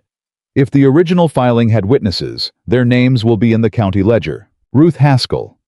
When they returned to the records office carefully at a time when Price was unlikely to be at the hotel window watching the street, produced the original 1859 filing within 10 minutes. 2 witnesses. A territorial surveyor named James Colton, address listed as Denver, and a local settler named Margaret Aldous, address listed as Ridgeline. Margaret Aldous, Ruth said. She married a man named Perkins in 1863. She's still here. She looked at Clara over her glasses. She runs the dry goods on 2nd Street. Clara felt something shift under her breastbone. She's here, she said. Has been all her life, Ruth said. And she has a very good memory. Margaret Perkins was 61 years old and had the bearing of a woman who had kept her own counsel through 4 decades of other people's business and drama. She listened to Clara in the back room of the dry goods store with the door closed and her hands folded in her lap, and when Clara finished, she was quiet for a long moment. Thomas Bennett, she said. I remember him. Good man, honest, too trusting for his own good. She looked at Clara. You have his eyes. Clara's throat tightened. Did you witness his homestead filing? I did. My husband. My first husband Aldous was on the territorial survey team that year. Tom asked us both to witness because he said he wanted people he trusted, not officials. People. She looked at the deed Clara laid on her table. I remember that clause. The irrevocable inheritance provision. Tom was very specific about it. He said, "Whatever else happens, I want my daughter to have ground under her feet." She looked up. He was already sick, wasn't he? He didn't say so, but I could tell. He knew, Clara said. He just didn't tell me. Margaret was quiet. Then she looked at Clara with the directness of a woman who had no time left in her life for anything other than the truth. What do you need from me? A signed affidavit, Clara said, confirming that you witnessed the original filing and that the irrevocable clause was intentionally included. And testifying if it comes to that. If it comes to that. Margaret nodded once, like a woman settling a question that was never really in doubt. Come back tomorrow with your lawyer's man. I'll have it written out by then. She looked at the deed one more time before Clara folded it away. Your father would be pleased, she said, that you found your fight. 4 days later, Harper arrived from Denver. He was younger than Clara expected, mid-20s, thin, serious-eyed, with the focused energy of someone who understood that the work mattered and had no patience for anything that didn't. He sat at Caleb's kitchen table for 2 hours and took every document they had and asked questions that were precise and occasionally uncomfortable in the way that good questions always are. At the end of it, he leaned back and said, "The deed is solid. The challenge Linfield filed is thin territorially speaking. Your father had full authority to make that provision. It's going to come down to whether the judge believes the documentation or believes the man with the better suit." Who's the judge in Ridgeline? Caleb asked. Hartwell, Harper said. He's honest. He's also under social pressure from the Alcott development money because 3 of his neighbors have already sold parcels and made a great deal on it. He looked at them both. I won't pretend that doesn't complicate things. What about the water rights filing? Caleb said. The survey claim Alcott filed is aggressive, but not necessarily illegal. We can challenge the boundaries if the creek corridor doesn't sit entirely within territory. He has standing to claim the filing fails. He made a note. I'll need a proper land survey of your boundaries. How long will that take? A week if I can get a surveyor up here. Maybe 10 days. He looked at the window. We need to move faster than Linfield's legal calendar. If he gets a hearing scheduled before we're ready, we're at a disadvantage. Then we move faster, Caleb said. The week that followed was the hardest, and in a way Clara hadn't expected the most alive she had felt in years. She was not a passive participant in any of it. She helped Harper organize the document record. She went with Caleb to survey the boundary markers on the eastern ridge, scrambling over summer dry ground in the early morning before the heat set in, reading the markers with the surveyor that Harper had arranged while Caleb translated terrain into legal description. She sat in on every conversation with Harper and asked questions when she didn't understand something, and she stopped apologizing for asking. She was done apologizing for the space she occupied. Something had changed in her. She could feel it, the way you feel. A bone, knitting something that had been broken, starting to bear weight again. She wasn't healed. She didn't think you got fully healed from 3 years of being told you were worthless. But she was standing up straighter, and she was sleeping better. And on the mornings when the old voices crept back, you're a burden, you're nothing, you're in the way. She was getting faster at answering them. Caleb noticed. She could tell he noticed by the way he didn't say anything about it, by the way he simply moved around her in the kitchen and the garden and on the trail as though she were exactly where she was supposed to be, which was something she had never once been told in 3 years at Horace Linfield's house. She noticed things about him too. The way he woke before dawn every single day and was in the barn before she came out of her room. Not because he had to be, but because that was his nature. Early industrious, unwilling to let anything in his care go unattended. The way he talked to the cattle when he thought no one was listening. The way he had never once, in the weeks she'd been here, raised his voice at anything or anyone, not at Blue, not at a horse that had given him trouble, not at the fence post that had resisted replacement for 3 days straight. The way he had sat in that chair by the stove the first night. She thought about that sometimes. Not sentimentally, she wasn't in a position for sentiment, but with a kind of quiet wondering. What kind of man does that? What kind of man in 1878 with a stranger? He's known for 4 hours, gives up his bed and sits in a chair so that she can feel safe. She didn't have an answer. She just kept noticing. It was on the 9th day that everything broke open. Harper came up the mountain at a speed that immediately told Clara the news was not good. He was off the horse before it fully stopped, and he had a paper in his hand, and his usual composure was fraying at the edges. "Linfield moved early," he said. He spread the paper on the kitchen table. It was a court-filing emergency petition for guardianship review submitted to Judge Hartwell's court yesterday afternoon. Attached to it was a sworn affidavit, and the name on the affidavit made Clara go completely still. Dr. Elias Frome, Ridgeline Medical Practice. She knew that name. She had been taken to Frome's office 2 years ago by Horace's wife for the examination that had produced the conclusion that she was barren. The examination she had not requested, had not consented to with full information, and the results of which had been wielded against her ever since like a weapon. Frome's affidavit stated that Clara Bennett was, in his professional medical opinion, a woman of compromised emotional and psychological stability, that she had displayed signs of mental disturbance during her examination 2 years prior, and that her current situation, residing with an unrelated man in an isolated location without family supervision, indicated a concerning lack of judgment that supported the reinstatement of legal guardianship. She read it twice. "He's calling me unstable," she said. "He's using your medical history as a legal instrument," Harper said. I won't call it legal exactly, but it's the kind of thing that a judge who wants to find in Linfield's favor can lean on." "The examination 2 years ago," Caleb said. He was looking at Clara. "Did you?" "I didn't choose it," she said. Her voice was steady. She was making it steady. "Eleanor Linfield took me there without telling me why until we arrived. I was told afterward what the doctor had found. I was not given a copy of the report. I was not offered any opportunity to question the findings." She set the filing down. "And now those findings are being used in court to declare me incompetent." "Frome's affiliated with Linfield," Harper said quietly. "His practice received a significant loan from Linfield Holdings 3 years ago. He's not independent." "Can we prove that?" Caleb said. "The loan is recorded. Proving influence is harder." Harper rubbed the back of his neck.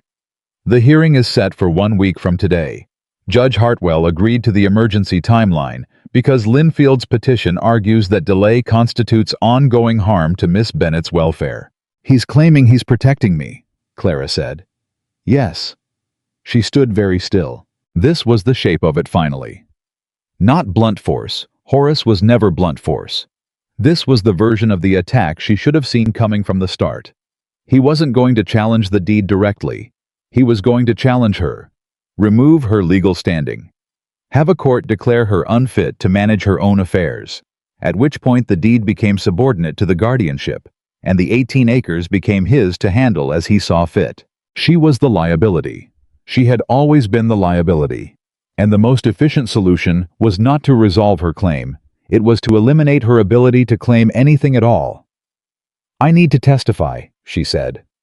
Harper looked at her. "That carries risk. If Linfield's attorney is good, I need to testify," she said again. "Because a piece of paper telling a judge what I'm like is a weapon.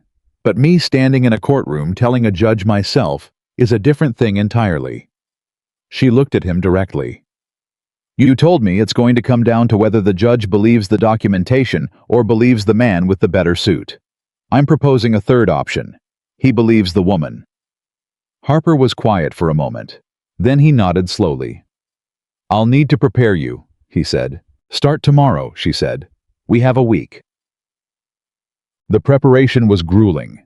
Harper asked her questions she did not want to answer, not because they were unfair, but because they were the questions Linfield's attorney would use, and answering them required her to sit with parts of her history that she had folded away very tightly and preferred not to unfold. Why did you sign documents you didn't read after your father's death?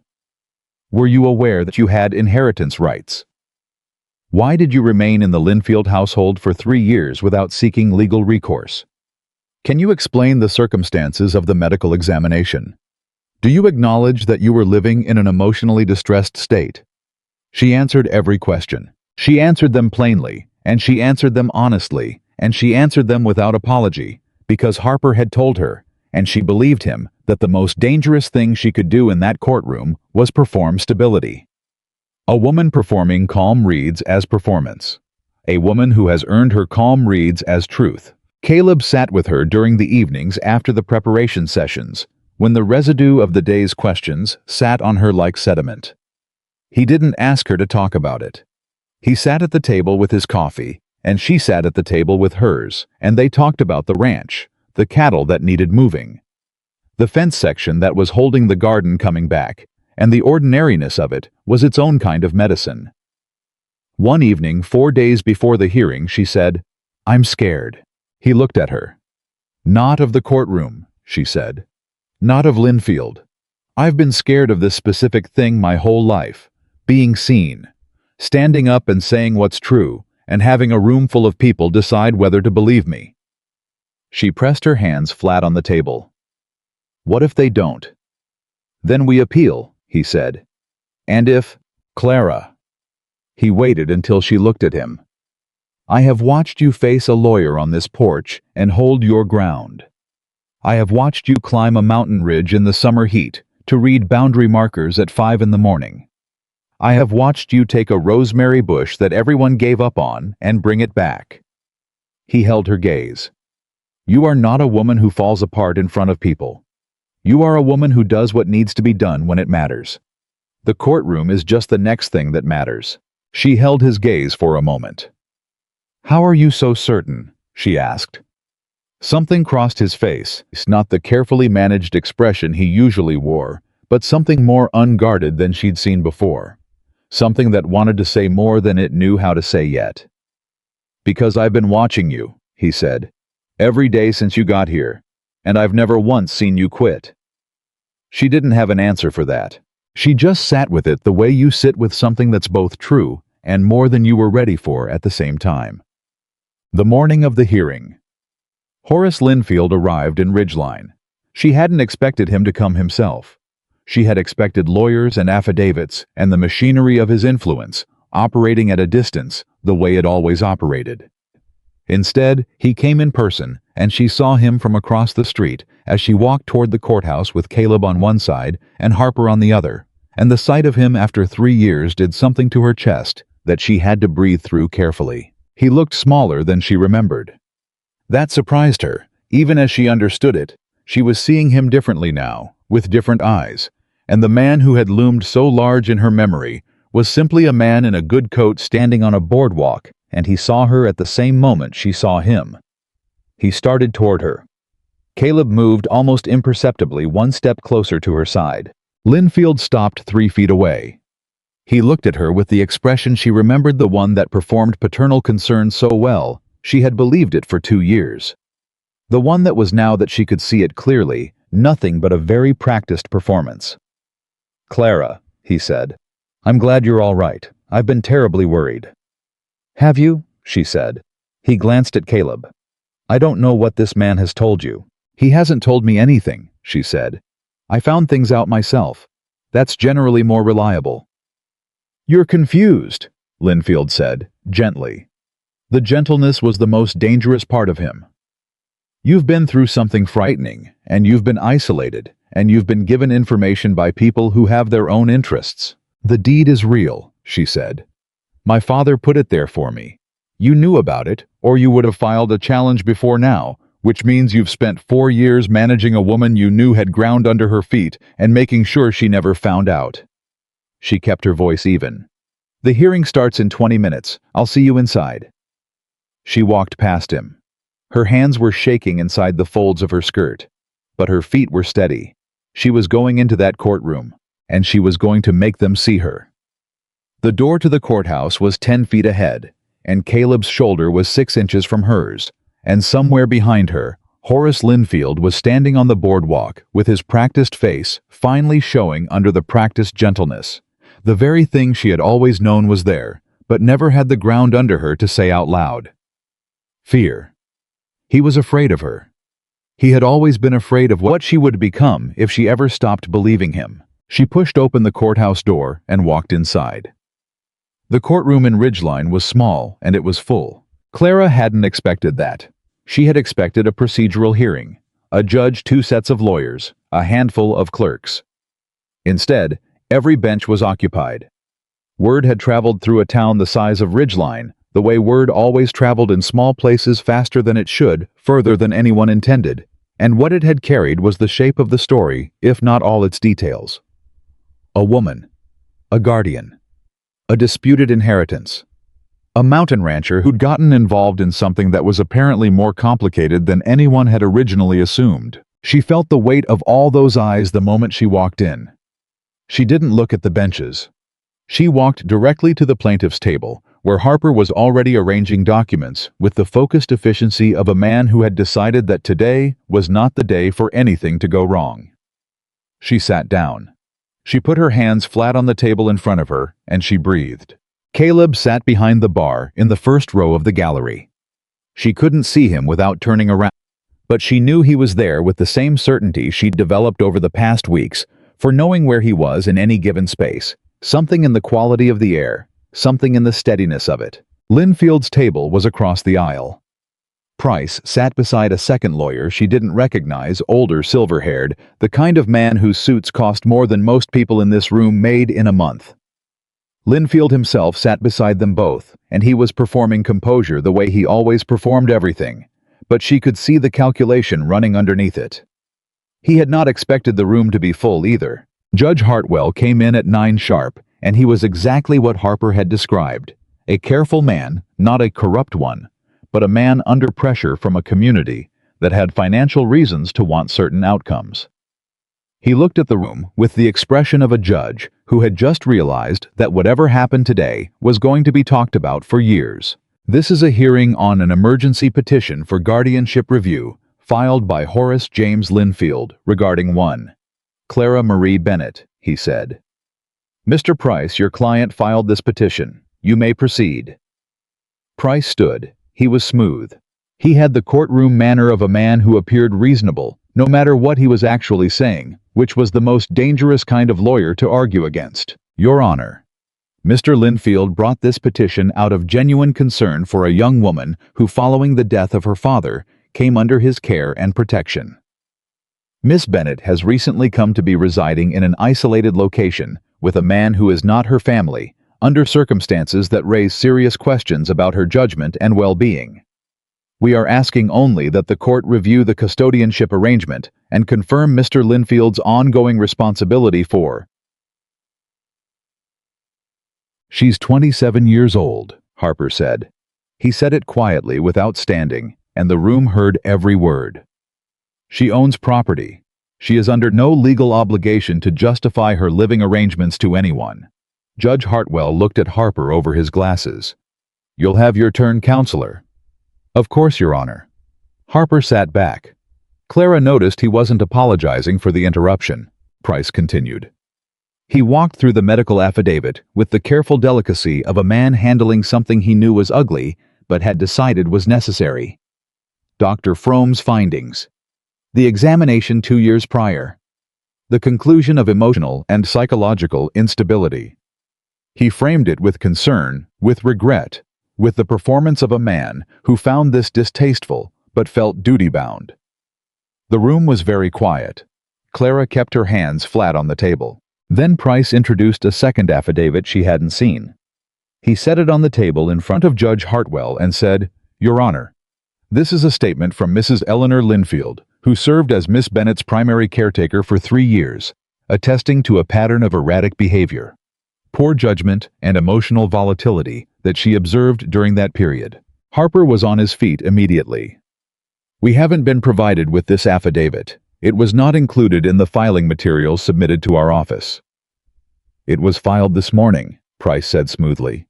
We became aware of Mrs. Linfield's testimony yesterday evening. That is procedurally. Mr. Harper. Judge Hartwell held up a hand. I'll allow it into evidence. You'll have the opportunity to address it. Harper sat down. Under the table where no one could see it, Clara pressed the side of her foot against his and felt the slight pressure of his response. He knew what she was telling him. I know. Don't react. Keep going. She looked across the aisle at Linfield. He was watching her. When their eyes met, he didn't look away. Neither did she. Harper's opening was methodical and devastating in the way that quiet, thorough things are devastating. He laid out the deed, the 1859 filing, the territorial authorization that had been correctly obtained and correctly recorded, the irrevocable inheritance clause that had been witnessed by two people, one of whom was still alive and present in this courtroom. He laid out the timeline of Linfield's administration of the Bennett estate, the land sales, the transfers, the 12 acres that had been used to arrange Clara's transfer to the Hargrove family. He did not editorialize. He did not need to.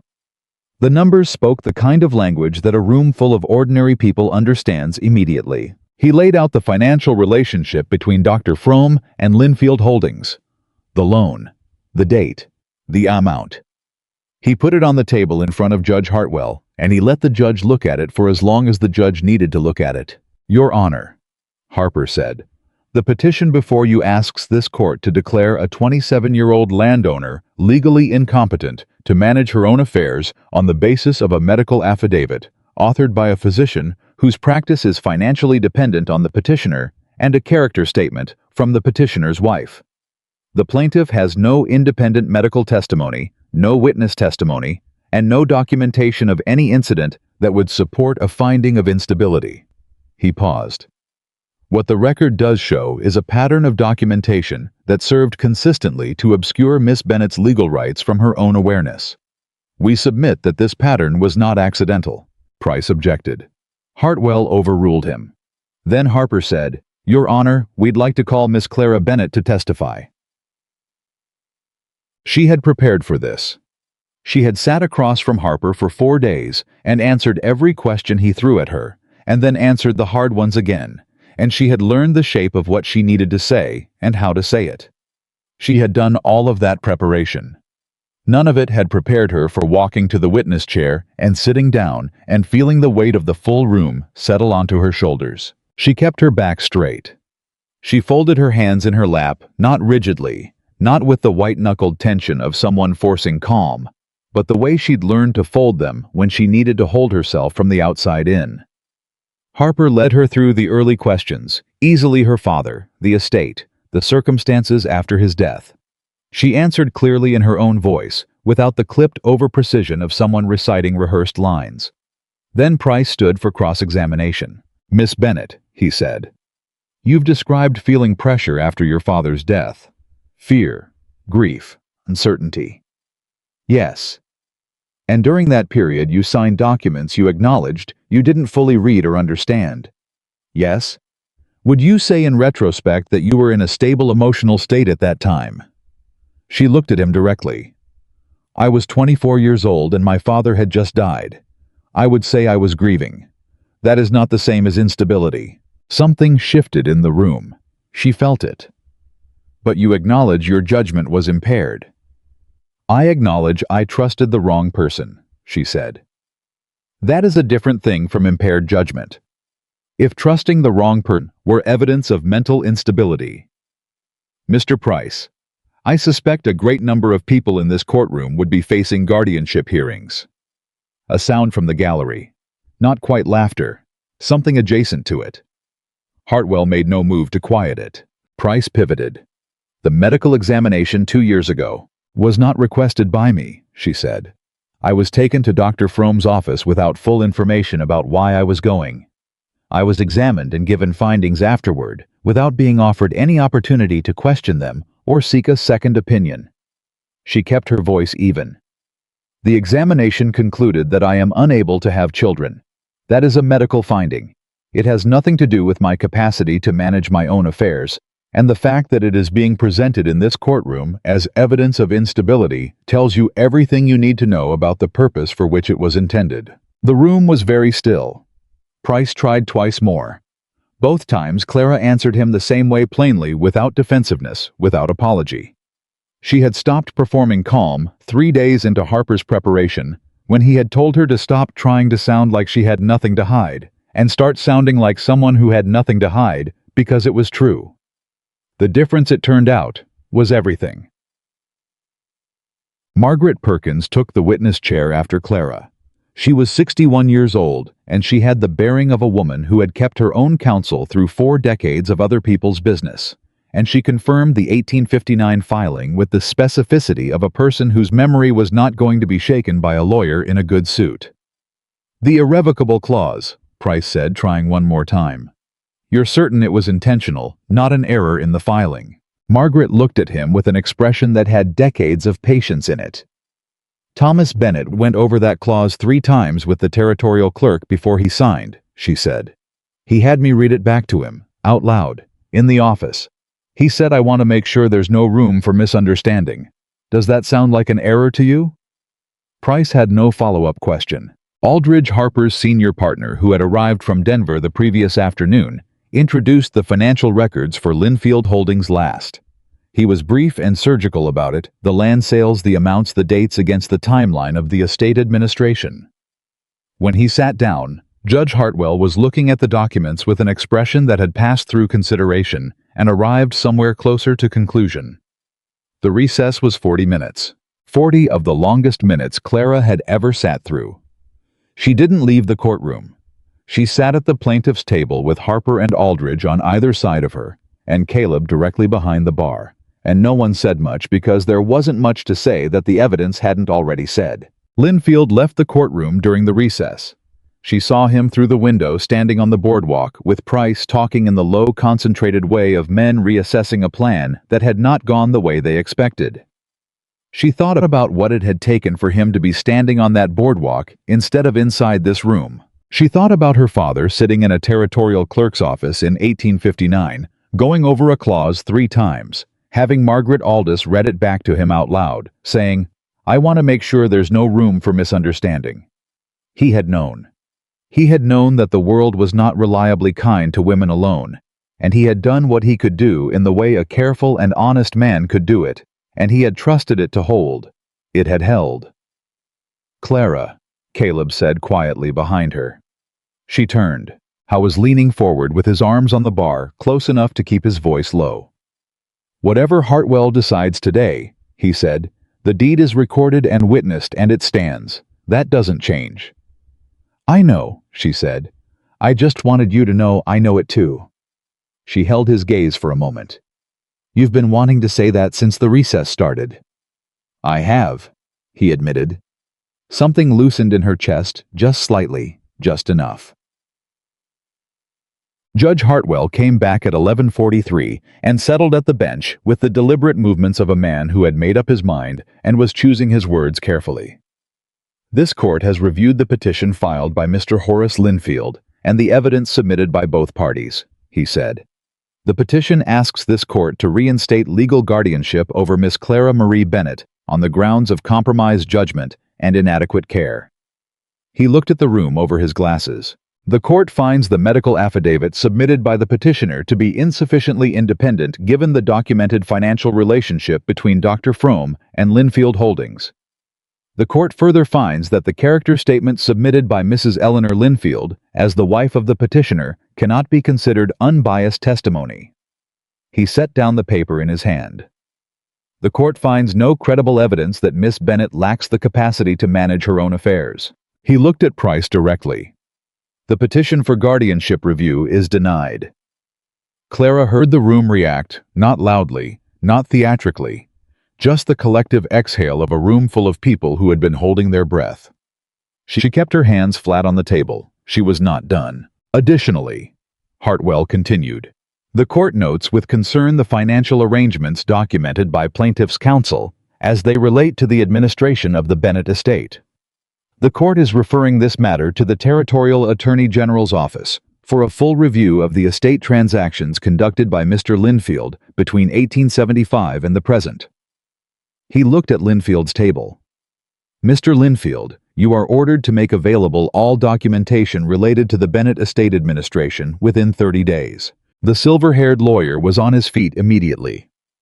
"Your Honor, the estate administration is a separate matter from this proceeding.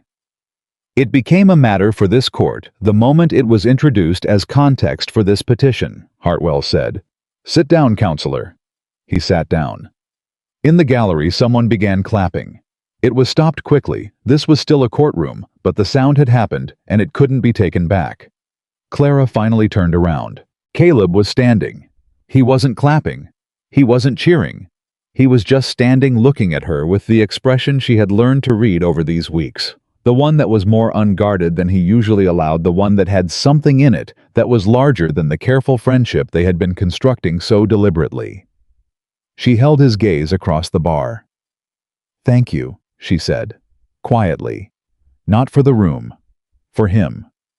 He nodded once. Then very slightly, he smiled.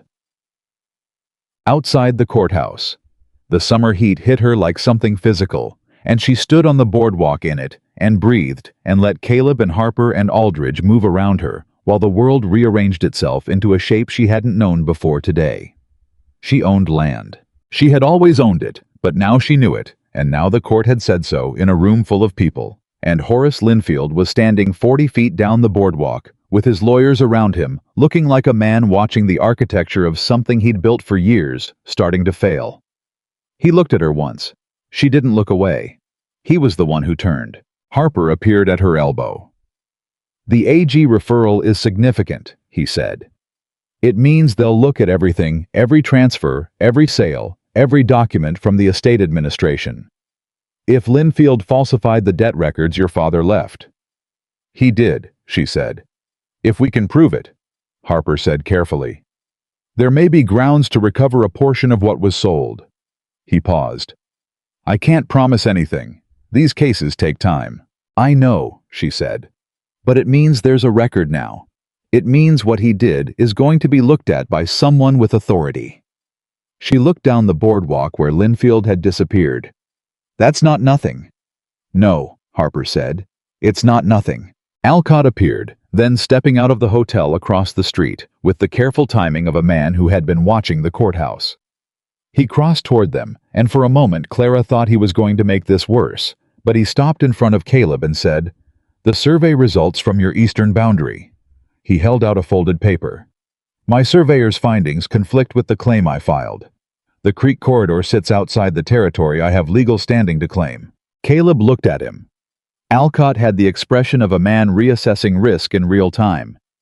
"The claim will be withdrawn." "Why?" Caleb said. Alcott looked at the courthouse. He looked back at Caleb. "Because what just happened in there tells me the legal climate in this valley is going to be significantly less favorable to my timeline than I originally projected." He put the paper in Caleb's hand. "Good day, Mr. Whitaker." He walked back to the hotel. Caleb looked at the paper for a moment. Then he looked at Clara. "He's cutting his losses," she said. "Yes. He was always going to cut them. He just needed a reason." "That's the thing about men like Alcott," Caleb said. He folded the paper and put it in his coat. "They're not true believers. They're opportunists. Show them the opportunity is smaller than they thought, they move on." She nodded slowly. The street was beginning to move again around them. People leaving the courthouse, returning to whatever the day had been before the hearing interrupted it. Ruth Haskell passed them and pressed Clara's hand briefly and said nothing, which was exactly right. Margaret Perkins appeared from the door of the dry goods store across the street, looked at Clara, and gave a single decisive nod before going back inside. Clara stood in the middle of all of it and felt the accumulated weight of the morning beginning slowly to settle. It wasn't over. The AG review would take months. The estate questions were unresolved, and she had 18 acres in Callaway County that she had never seen and would need to decide what to do with. But she had won today, not the way she had expected to win, not cleanly, not completely, not without the knowledge that more fights were coming. But she had walked into that courtroom, and she had spoken in her own voice, and the judge had believed her, and the deed that her father had filed in 1859, with careful attention and deep love, was still standing, and Horace Linfield had walked out of that room smaller than he had walked in. "Lunch," Harper said from behind her. "I need food before I can think about anything else." She almost laughed. "Yes," she said. "Lunch." They ate at a table in the back of the hotel dining room. Harper, Aldridge, Caleb, and Clara, and the food was unremarkable, and the conversation moved quickly between relief and next steps, and the particular exhausted lightness that follows a hard thing going better than it might have. Clara ate everything on her plate. She hadn't been able to eat properly in 4 days.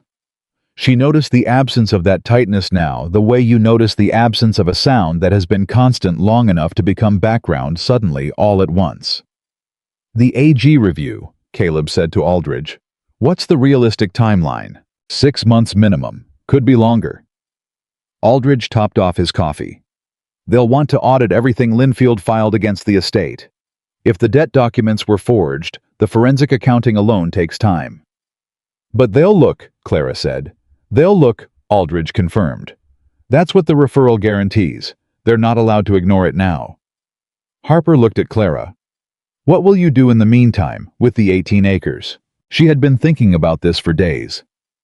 "I haven't seen the land," she said.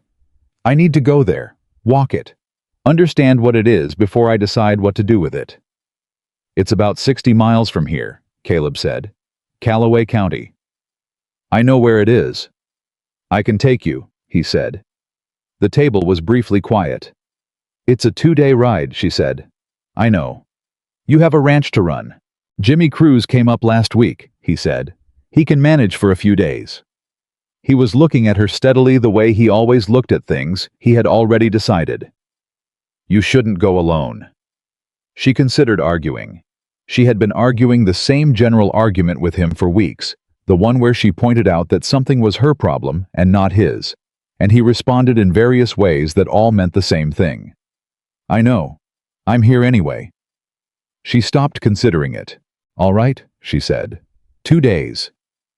Harper and Aldridge exchanged a look that they made no particular effort to conceal. She chose not to notice it. They left for Callaway County 3 days later at first light. The ride down from the mountain felt different to Clara than the ride up had felt, not in any physical way, but in the way that the same road feels different, depending on who you are when you're traveling it.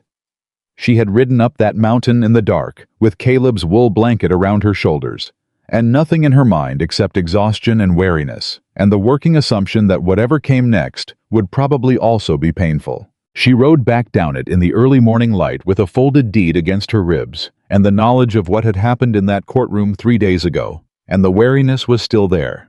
She doubted it would ever entirely leave, but it sat differently now, smaller, less central.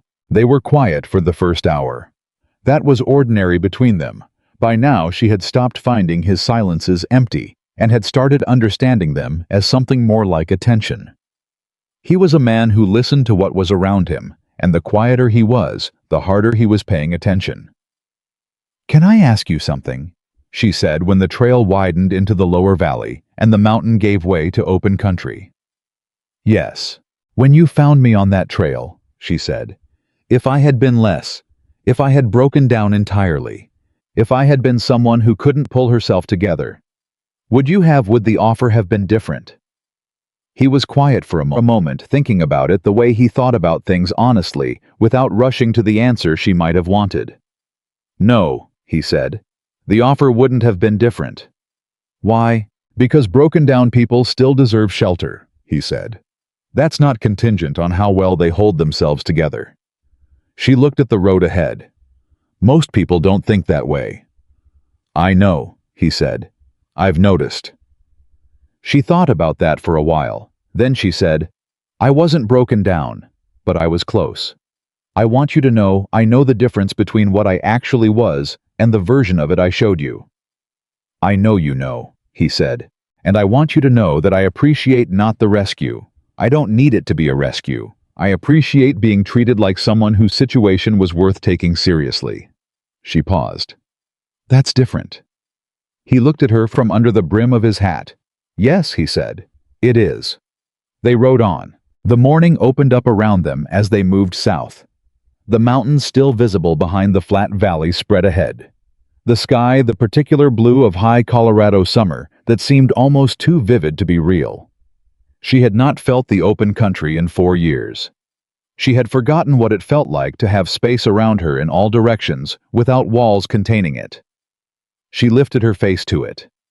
Caleb watched her do it and looked away before she saw him looking, but not quite fast enough. "Tell me about your father's land," he said. What you remember of it, she thought. It had a creek that ran all year, even in dry summers. My father used to say that was the thing, the creek. That was what made it worth fighting for. She paused. He had cottonwoods along the bank, a spring garden. He grew the best kitchen garden in the county, which he was unreasonably proud of.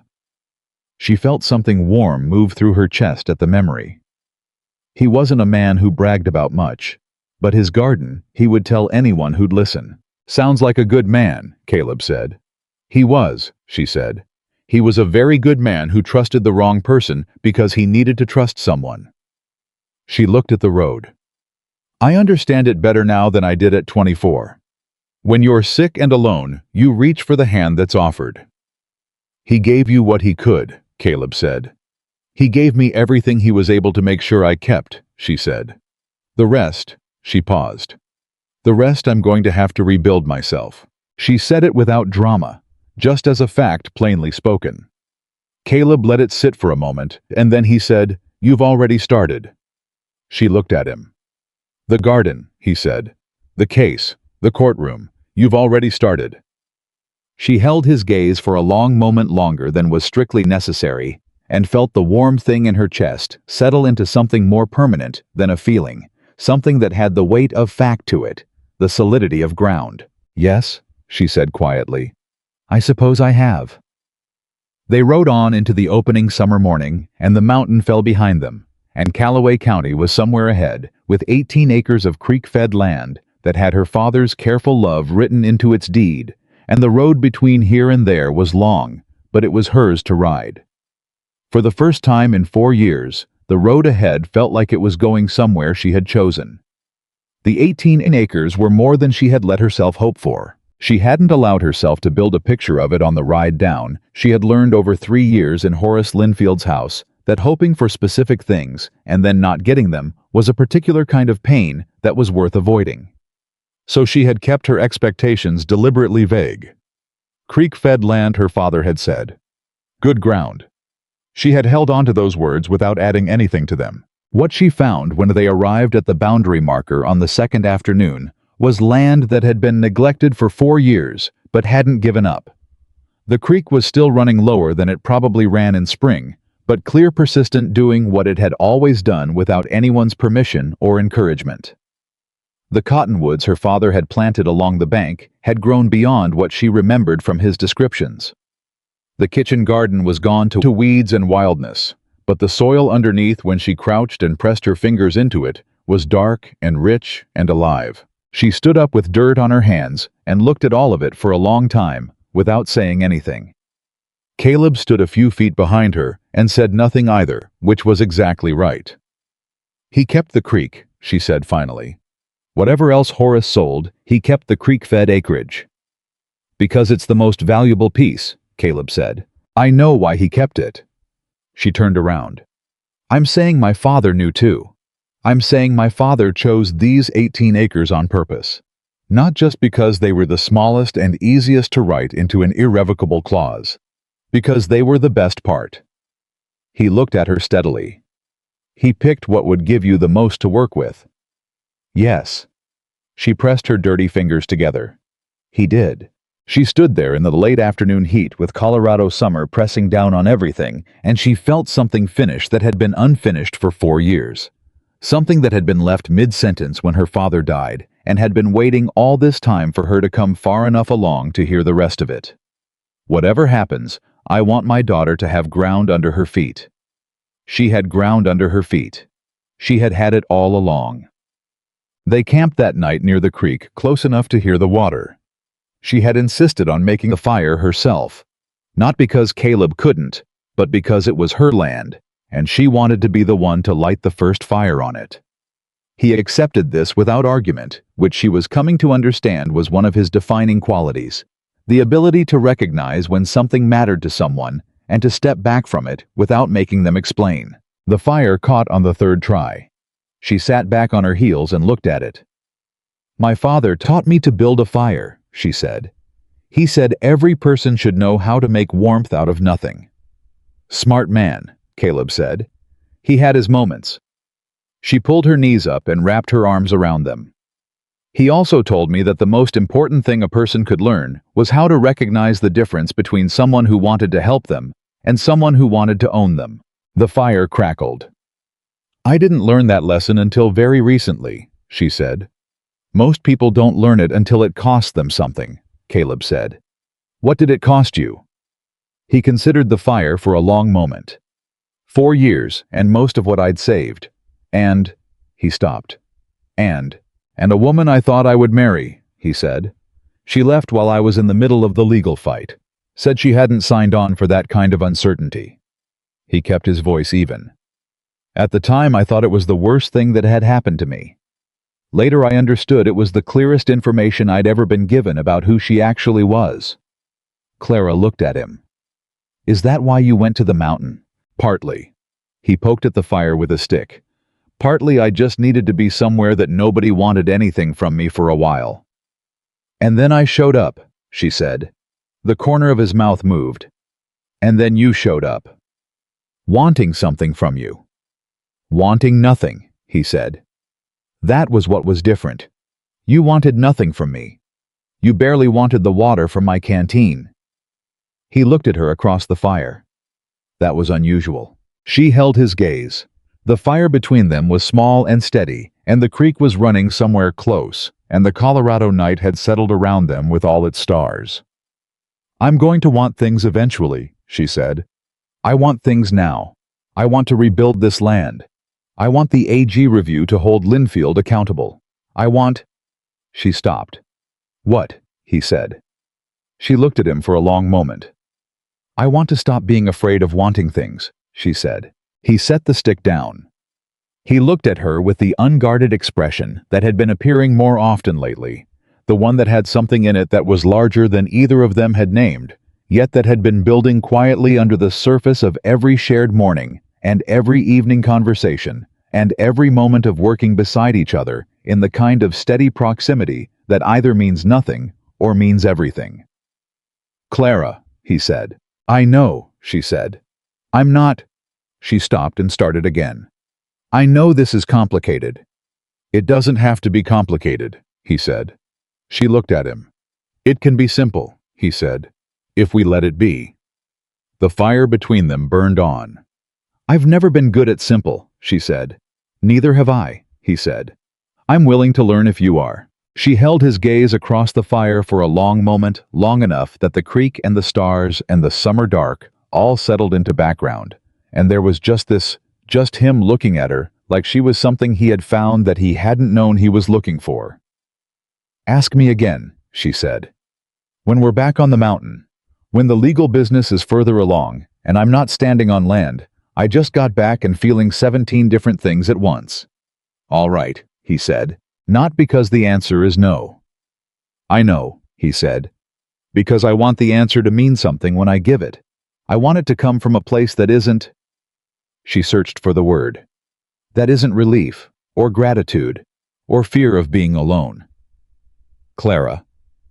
He looked at her with a patience that had no performance in it, no undercurrent of cost.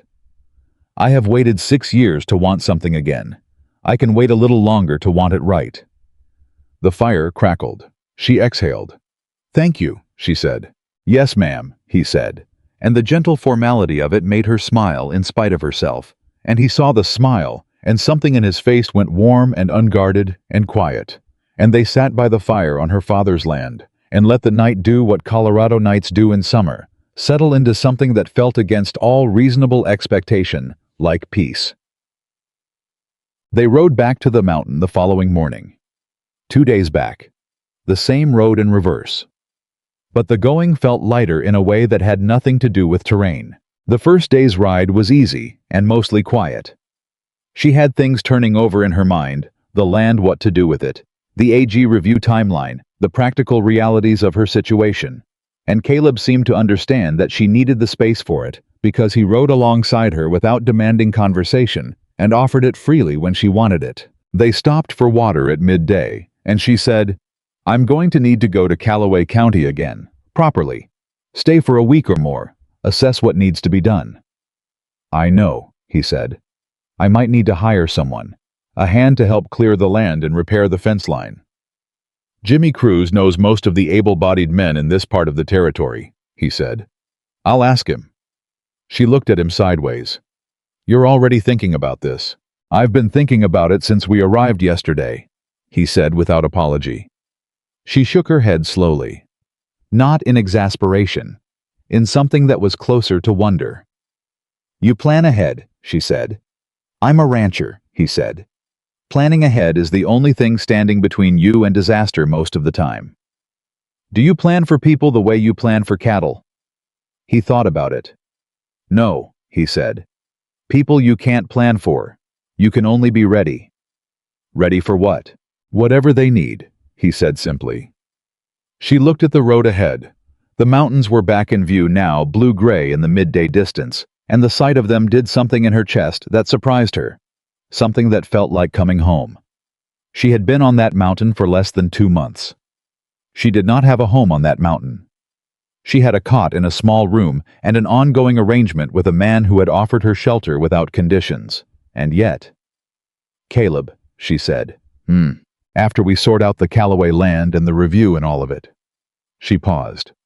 I'm going to want to spend time up here, on the mountain. She kept her eyes on the road.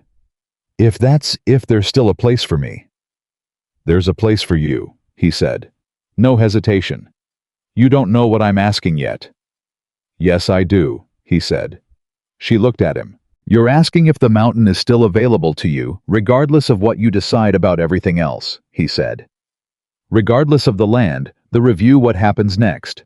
Whether the cot in the small room is still yours if you need it. Yes, she said. That's what I'm asking. The answer is yes, he said. The same answer it was the first night. She nodded. She looked back at the road.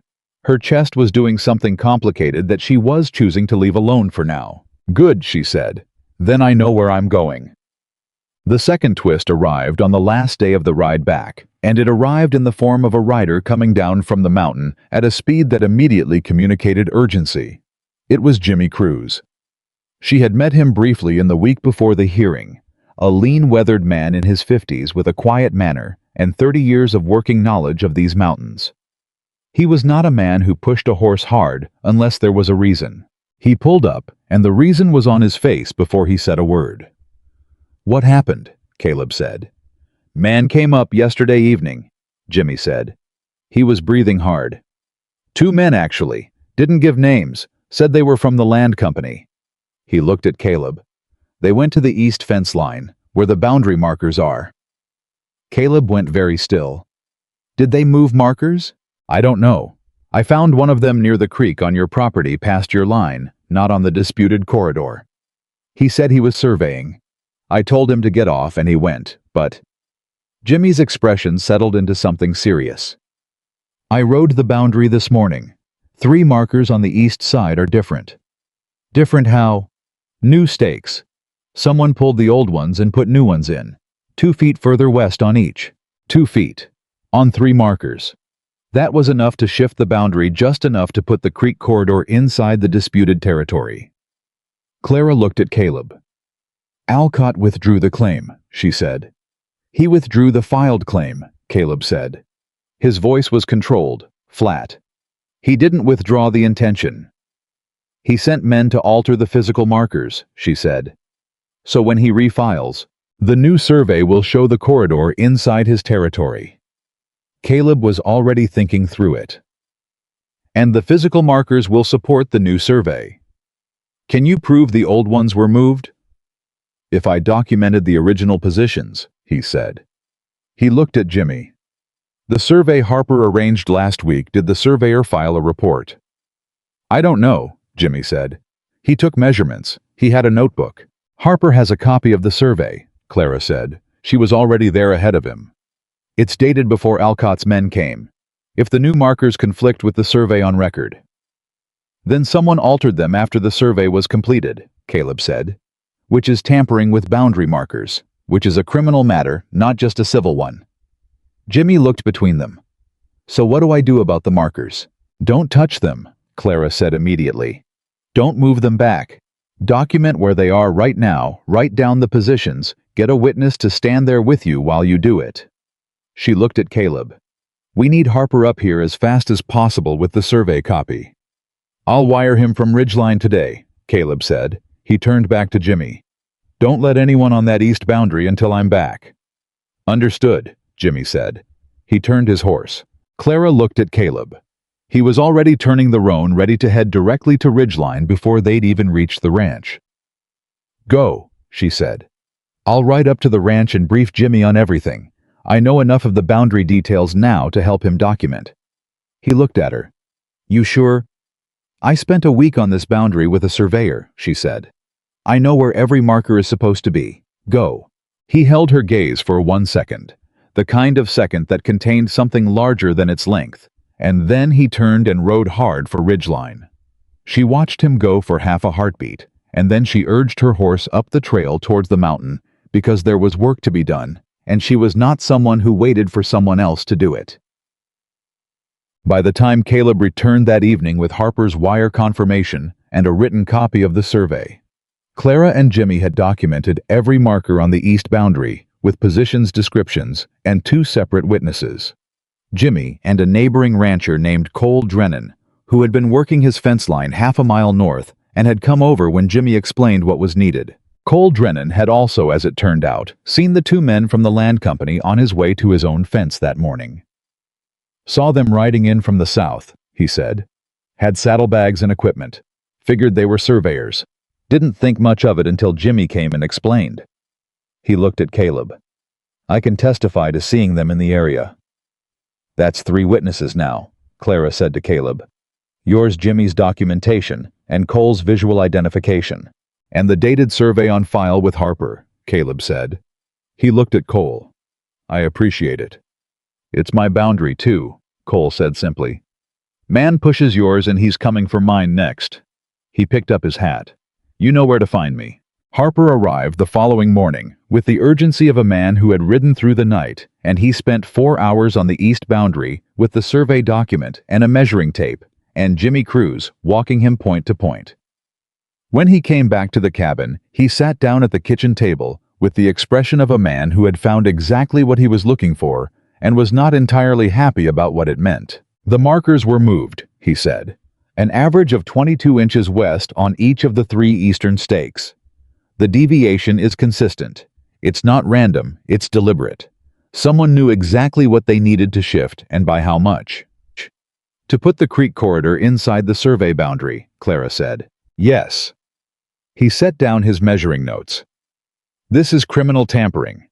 I'm filing a complaint with the Territorial Marshal's office today." He looked at Caleb. "This also significantly strengthens the overall legal picture. Alcott's withdrawal of the claim was followed immediately by physical tampering with your boundary. That pattern tells a story that a judge and a marshal will both understand." "And Linfield," Clara said. Harper looked at her. "The AG's office contacted Aldridge yesterday. They've already begun preliminary review of the estate documents." He paused. "They found something in the first pass." The kitchen went very quiet. "What?" she said. "The debt documents your father supposedly left, the ones Linfield used to justify selling the estate assets."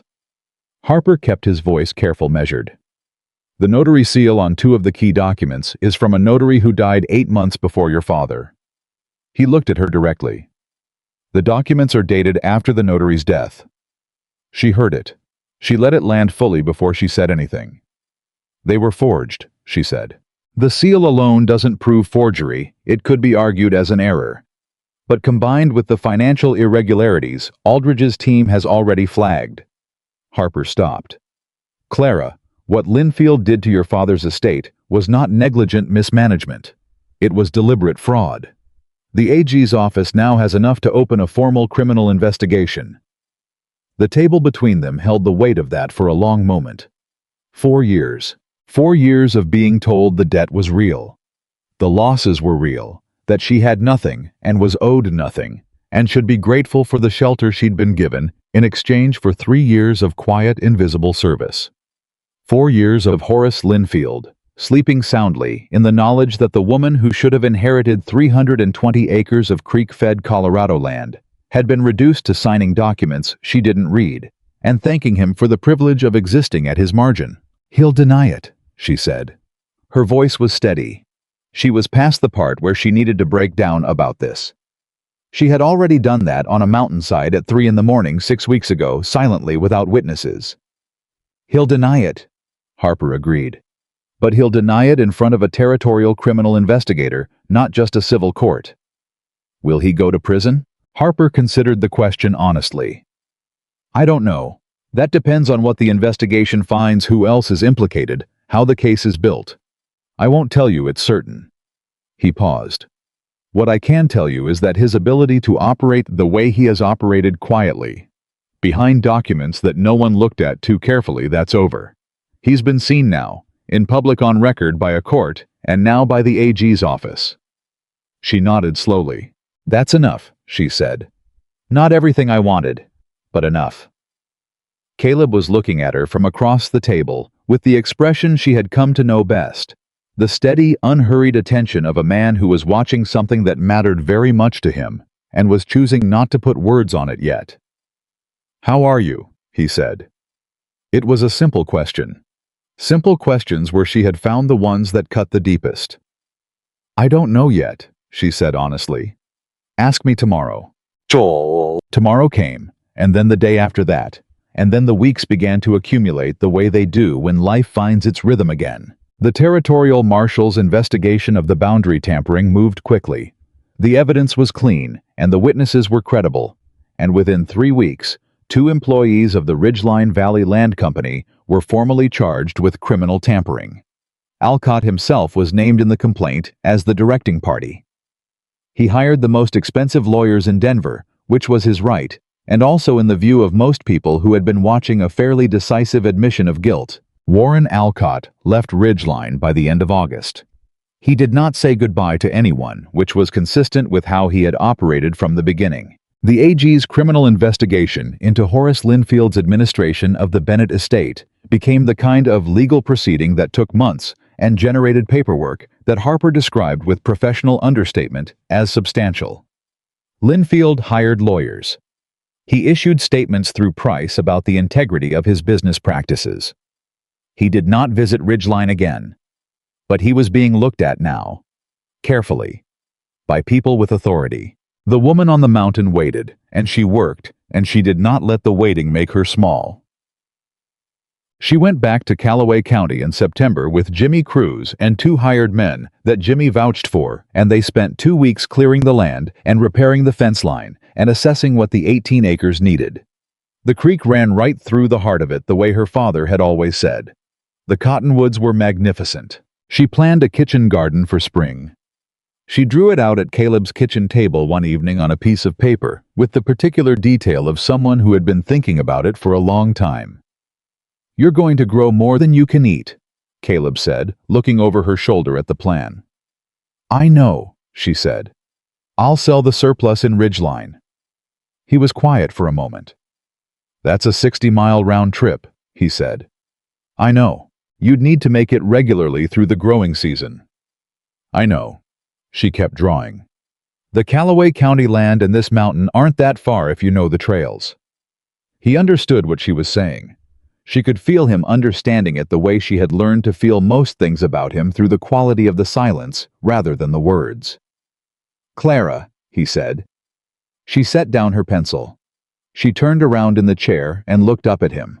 I was standing close. Not threateningly close, not even romantically close in any formal sense, just the distance that had developed naturally between them over months of working in the same space. The distance that had stopped feeling like proximity and started feeling like normal. You told me to ask again on the mountain, he said, when the legal business was further along. Yes, she said. The legal business is further along. Yes, he held her gaze. I'm not asking you to give up the Callaway land. I'm not asking you to stop building what you're building there. I'm not asking you to be something smaller than what you are or what you're becoming. He said it clearly, one piece at a time, like a man who had thought carefully about how to say it. I'm asking if what's here between us is something you want to build on. She looked at him for a long moment. She thought about the trail, the wool blanket, the chair by the stove, the fence post, the courtroom, the fire on her father's land. All the mornings in the garden, and the evenings at the kitchen table, and the silences that had never once felt like emptiness. "Yes," she said. "That's something I want to build on." He exhaled, just slightly, just enough. "All right," he said. She stood up. They were the same height, standing close like this, near enough that she could see the gray at his temples and the years of sun in the lines around his eyes. And she thought that she had spent months cataloging every careful thing about him, and that the catalog had been building toward this moment without her naming it as such. She put her hand against his chest. Not dramatically, just placed it there flat, the way she'd pressed her hand against the wallpaper in Horace's hallway 3 years ago. But this was different. This was chosen. This was hers. He put his hand over hers. They stood like that for a moment. "I'm not easy," she said. "I know," he said. "I'm not either. I have land to build, and a legal fight still running, and opinions about how a kitchen should be organized. I've noticed," he said, and the warmth in his voice was new and familiar at the same time. "And I won't be managed," she said, "or handled, or decided for. Clara." He looked at her steadily, and what was in his face was not the practiced patience of a man performing good intentions, but the real, unhurried, road-tested patience of someone who had arrived at this after a long time of learning what mattered. "I don't want to manage you. I want to know you. There's a difference." She held his gaze. "Yes," she said. "There is." The summer turned. September became October, and the mountain did what the mountain did in October, turned gold and red and sharp, and the air changed overnight into something that carried the coming winter. Clara was in the morning. The letter arrived from the AG's office, pulling the last of the bean plants while she still could. Caleb brought it out to her without opening it, because he had understood from the beginning that her mail was her mail. She sat down on the garden bench and opened it with dirty hands. It was 2 pages. She read both before she said anything. "Formal criminal charges have been filed against Horace James Linfield," she said. "Fraud in connection with the administration of the Bennett estate, forgery of notarial documents, conversion of assets." She lowered the letter to her lap. "They're also filing civil recovery claims for the full value of the land that was sold without proper authority." Caleb sat down beside her on the bench. "All of it," he said. "They don't know yet how much is recoverable. Some of the land has been resold multiple times. But," she paused, "they're saying the irrevocable deed should be used as the basis for calculating damages from the original fraud. Meaning, my 18 acres are the anchor. Whatever they recover beyond that would be additional. Your father's 320 acres. What's left of it or its value?" She folded the letter carefully. "It won't all come back. People bought that land in good faith. You can't just take it from them." She was clear-eyed about that. "But it means Horace will answer for what he did, in criminal court, with his name on it." She sat with that for a moment. The garden around her had the particular beauty of a garden in late season, spent and abundant at the same time, things finished and things still holding. The rosemary was enormous now. She had cut it back twice and fed it well, and it had rewarded her with the kind of growth that only happens when something has been given the conditions it was always capable of thriving in. "I want to go see Margaret Perkins," she said. "She should know." "We'll ride down tomorrow," Caleb said. "And Ruth Haskell." "Her too." She nodded. She looked at the rosemary for a long moment. "He thought I was nothing," she said, not bitterly, as a plain statement. "He looked at me for 3 years, and he saw an inconvenience, an asset that wasn't performing, something to be managed and minimized and eventually disposed of." "Yes," Caleb said. "And the thing that undid him." She stopped. "Say it," he said. She looked at him. "The thing that undid him was that my father saw differently. All those years ago in a territorial clerk's office, he looked at me. He looked at who I would become, and he saw someone worth protecting, someone worth leaving ground for." She held Caleb's gaze. "That's the thing Horace could never account for. That someone had already decided I was worth something before he got his hands on me." Caleb looked at her for a long moment. There were things in his face that were all the things he'd carried for 6 years of mountain solitude, and one woman on a trail, and every morning since, and he let her see them fully, without managing them back into containment. "Your father was right," he said. "For what it's worth from someone who didn't know you, then he was right." She leaned into him, her shoulder against his arm, the simple, solid weight of it. He didn't move. He just let her be there the way he had always let her be, exactly where she was, without requiring her to justify it. The October air moved across the garden. Blue settled at their feet with the certainty of a dog who understood that this was where he was supposed to be. "What do you want?" Caleb said. "Not the legal business, not the land planning. What do you want for yourself?" She thought about it. She thought about 24-year-old Clara signing papers she didn't understand, and 27-year-old Clara sitting in the dirt on a mountain trail, and all the versions of herself between those 2 points, and the version sitting in this garden right now. "I want to grow things," she said. "I want the kitchen garden in spring on the Callaway land. I want to sell the surplus in Ridgeline and hear people say the tomatoes are the best in the county because they will be. I have my father's soil and his stubbornness." She paused. "I want to come back to this mountain at the end of the growing season, and I want it to feel like coming home because it does already. It has for months, and I'm done pretending it doesn't." She paused again. "I want to be someone who is known, not managed, not handled, known." "You are known," he said. "You have been for a while now." She turned her head and looked at him. "I know," she said. "That's why I said it." He put his arm around her shoulders carefully, the way he did everything deliberately without rushing, like something he'd thought about and was choosing. She settled into it with the ease of someone coming to rest. "You know what I thought about last night," she said. "What?" "The rosemary," she said. "When I first found it, I thought that thing has been out here alone for years, just growing. Not dying. Not thriving exactly, but not giving up either. Just waiting for someone to give it a little room and some attention." "And now look at it," he said. She looked at it. It was enormous and green and vigorous, and it smelled like everything good about summer, even as summer was ending. "Now look at it," she agreed. Years later, and there would be years, good ones, built with intention and patience, and the specific joy of 2 people who had come to each other late enough in life to know what they were choosing.